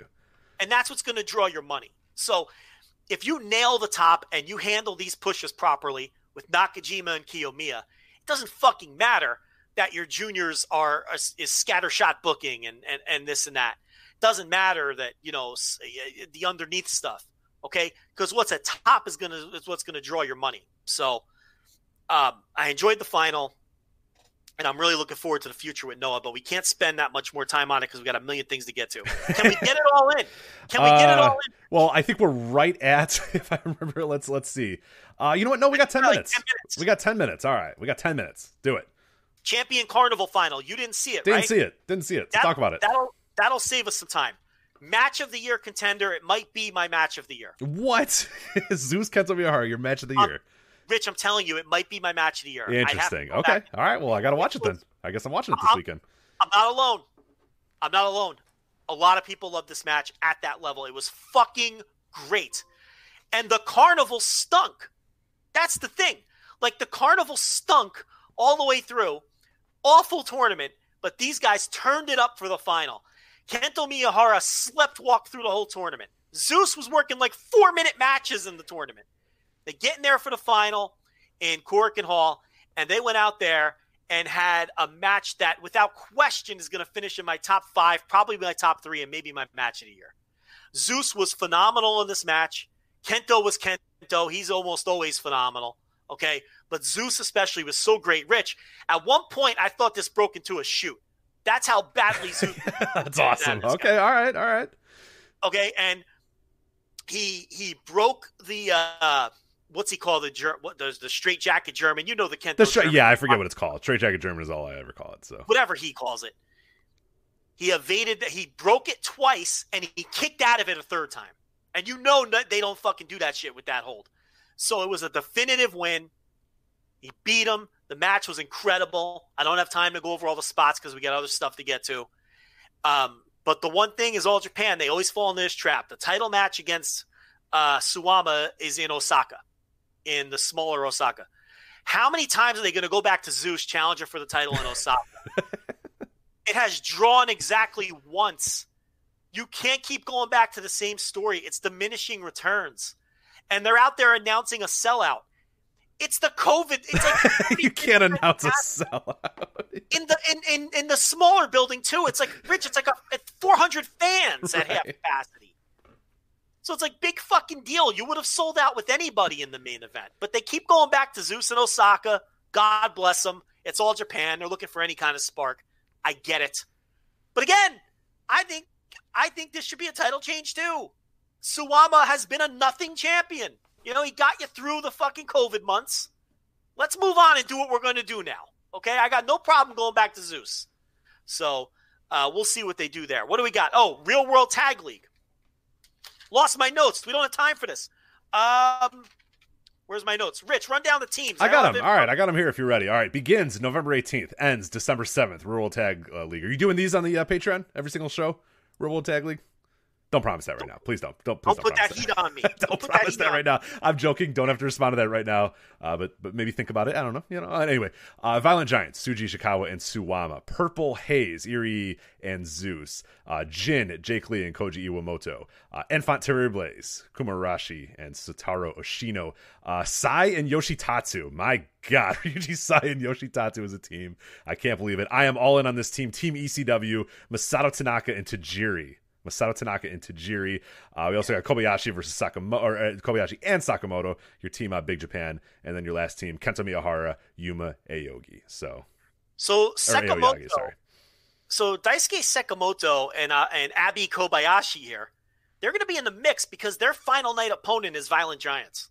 Oh, absolutely. Oh, that's cool. That'll be a hell of a match.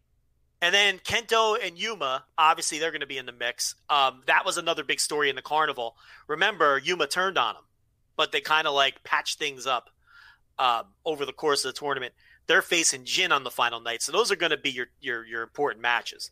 But what does that tell us? Rich, Enfants continue to be booked into fucking dude. All Japan's lost me. That's why I'm going to break up with them right now. I'm mad at them. We're on a hiatus for a bit because of what they did to Ashino, but that's fine. They're facing Tatsu and Sai on the final. Oh, fuck yeah. They're not going to be involved in anything. So, Team look, Land's End. Yeah. Look, Ashino got his little COVID push. That's it. So they're never going back. He was like the first guy eliminated in his block. Well, no, the second guy eliminated in his block in the Carnival. And he wrestled well in the tournament, especially by Carnival standards where everybody was shitty. But you can see what they think of them. So that's that. But that's the Real World Tag League. I don't know when it starts. Doesn't matter. What's the next I said November 18th it starts. It starts November 18th. Ends December 7th. Yeah. So we didn't even need to talk about that yet. But anyway. I know. You were in a huff to do it. But yeah, we got another month. Anyway, NXT TakeOver, Joe. There was a takeover. This feels like only one person on earth is going to get this. My man, the Falcon, Mikey Falcone. This flagship feels like the Night Court episode where Harry was desperately trying to break the record for number of cases heard in a day, and they were trying to get everything in before midnight. That's what this feels like, and only Mikey Falcone is going to understand that. RJ City would understand it too, but I'm positive he doesn't listen to this. I don't think RJ City listens either. But yes, Night Court, and a good Night Court reference here. NXT TakeOver. I forget what the name was. Was it TakeOver 32 or something like that? They don't even come up. They don't even care. Go. I didn't watch any of it, so go. Finn Balor versus Kyle O'Reilly. It ruled. It was fucking awesome. They went in there and beat the living shit out of each other. To the point where they beat the shit out of each other a little too much. Yes, and both men are hurt. And O'Reilly has a concussion, which they won't admit he has a concussion, but he has a concussion. He hasn't wrestled since. I mean, it's pretty obvious. Finn Balor just had surgery on his jaw. But look, I thought the juice was worth the squeeze here because this was fucking awesome. This was so violent and nasty that the suspicion is that they had to take it home early because the finish was kind of abrupt with Balor hitting the coup de grace without much fanfare or buildup. But it kind of fit the story of the match because it was just a rugged, nasty fight. And give Finn Balor credit. He went out there and had Kyle O'Reilly's kind of match in the biggest match of Kyle O'Reilly's career to help Kyle O'Reilly look good. And that was my main takeaway from that. As far as the takeover itself, one of the better takeovers recently. A lot of them haven't been that great. I thought this one was good top to bottom. Kushida doing this new gimmick where he just beats the living shit out of people. And he did that with Velveteen Dream in their match. The opener, Johnny Gargano versus Damian Priest. I thought that was an easy notebook match. Even though it's not trendy to be into Johnny Gargano or even Damian Priest at this point. But I thought they went out there and killed it. What am I missing? You were missing, in between matches, was Santos Escobar versus Isaiah Scott for the Cruiserweight title. Solid as hell. What else? Io Shirai's Candice LeRae. Weakest match on the show, but by no means bad. Yeah, it sounds like a pretty good show. So I definitely will try to make some time for it this week. It was a good show. I mean, I know a lot of time has passed. You're probably never going to watch, but the main event is well worth your time. I have a lot of time this weekend, so I might try to, between the G1s and stuff, watch that main event because I've heard nothing but good things, and it sounds right up my alley too. So. What's next? Next, Impact Wrestling Victory Road, Impact Plus exclusive. But Joe, you got that exclusive because we got connections, we got people, we got peeps, so you were able to watch Victory Road. And the main event, I think you had some high praise for Eric Young, Eddie Edwards. I cannot believe that is the main event of this Victory Road, but it is a pretty goddamn good match, and I know that Eric Young is getting a lot of praise from those few people that are still watching Impact Wrestling. You don't have to be sleazy about it. They gave us a review copy. We're a big-time site, okay? We're a big-time site. So I did check out the Victory Road. Eric Young versus Eddie Edwards was an excellent main event. Excellent main event. The thing about Eric Young as world champion is he's a totally credible world champion in Impact. Yeah, in that universe. This would not work anywhere else because he's Eric Young.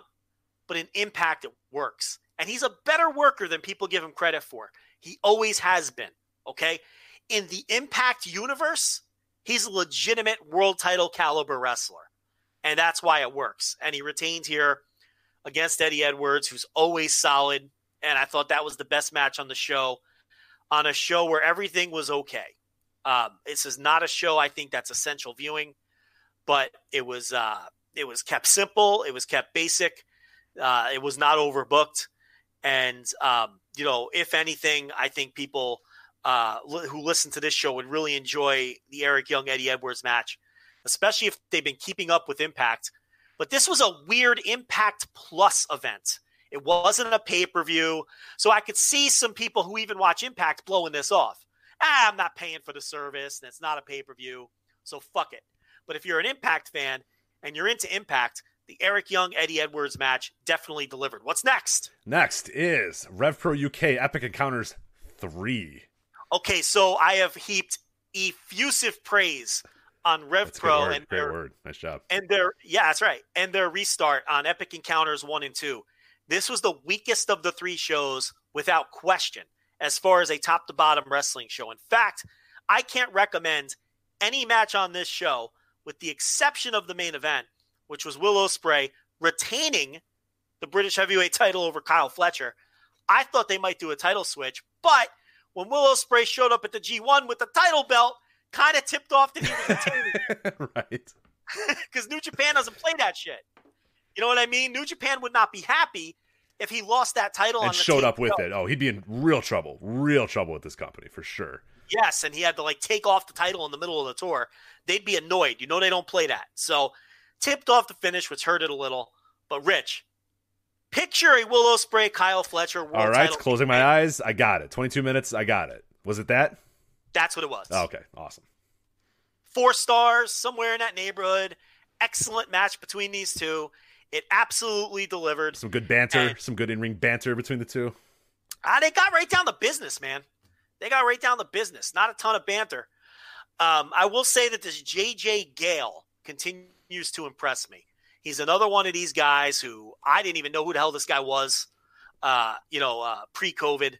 But he's one of these guys who I think has a real opportunity to step into some of them empty slots on the British independent scene. He knocked it out of the park with Mark Haskins on Epic Encounters, too. I thought that was arguably the best match on that show. But I said to myself, all right, it's Haskins. He's in there with an experienced guy. On this show, he was in there with Robbie X. And while it wasn't as good as the Haskins match, his performance was. So this JJ Gale, I'm a believer. I am all aboard on JJ Gale. I'm all aboard on Callum Newman, who didn't work this show. I'm all aboard on Ricky Knight Jr. That guy's got it. Connor Mills is okay. I don't put him on the same level as the other 3, but who knows? And this Robbie X, this guy's a great worker. He just looks terrible. I mean, if he would just wear a mask or something, it would totally enhance his look. But we don't have time to break down the RevPro roster. What's left? What do we got? That's it. You did it. We're done. We did it. We got it all in. We got it all in. A little bit, right on the, about a minute over the money, over it, but that's fine. We'll take it. Patreon.com/voicewrestling to listen to all these shows live. That's it for us. We're out of time. Completely out of time. We got to go. Joe Lanza, Rich Craich. Bye.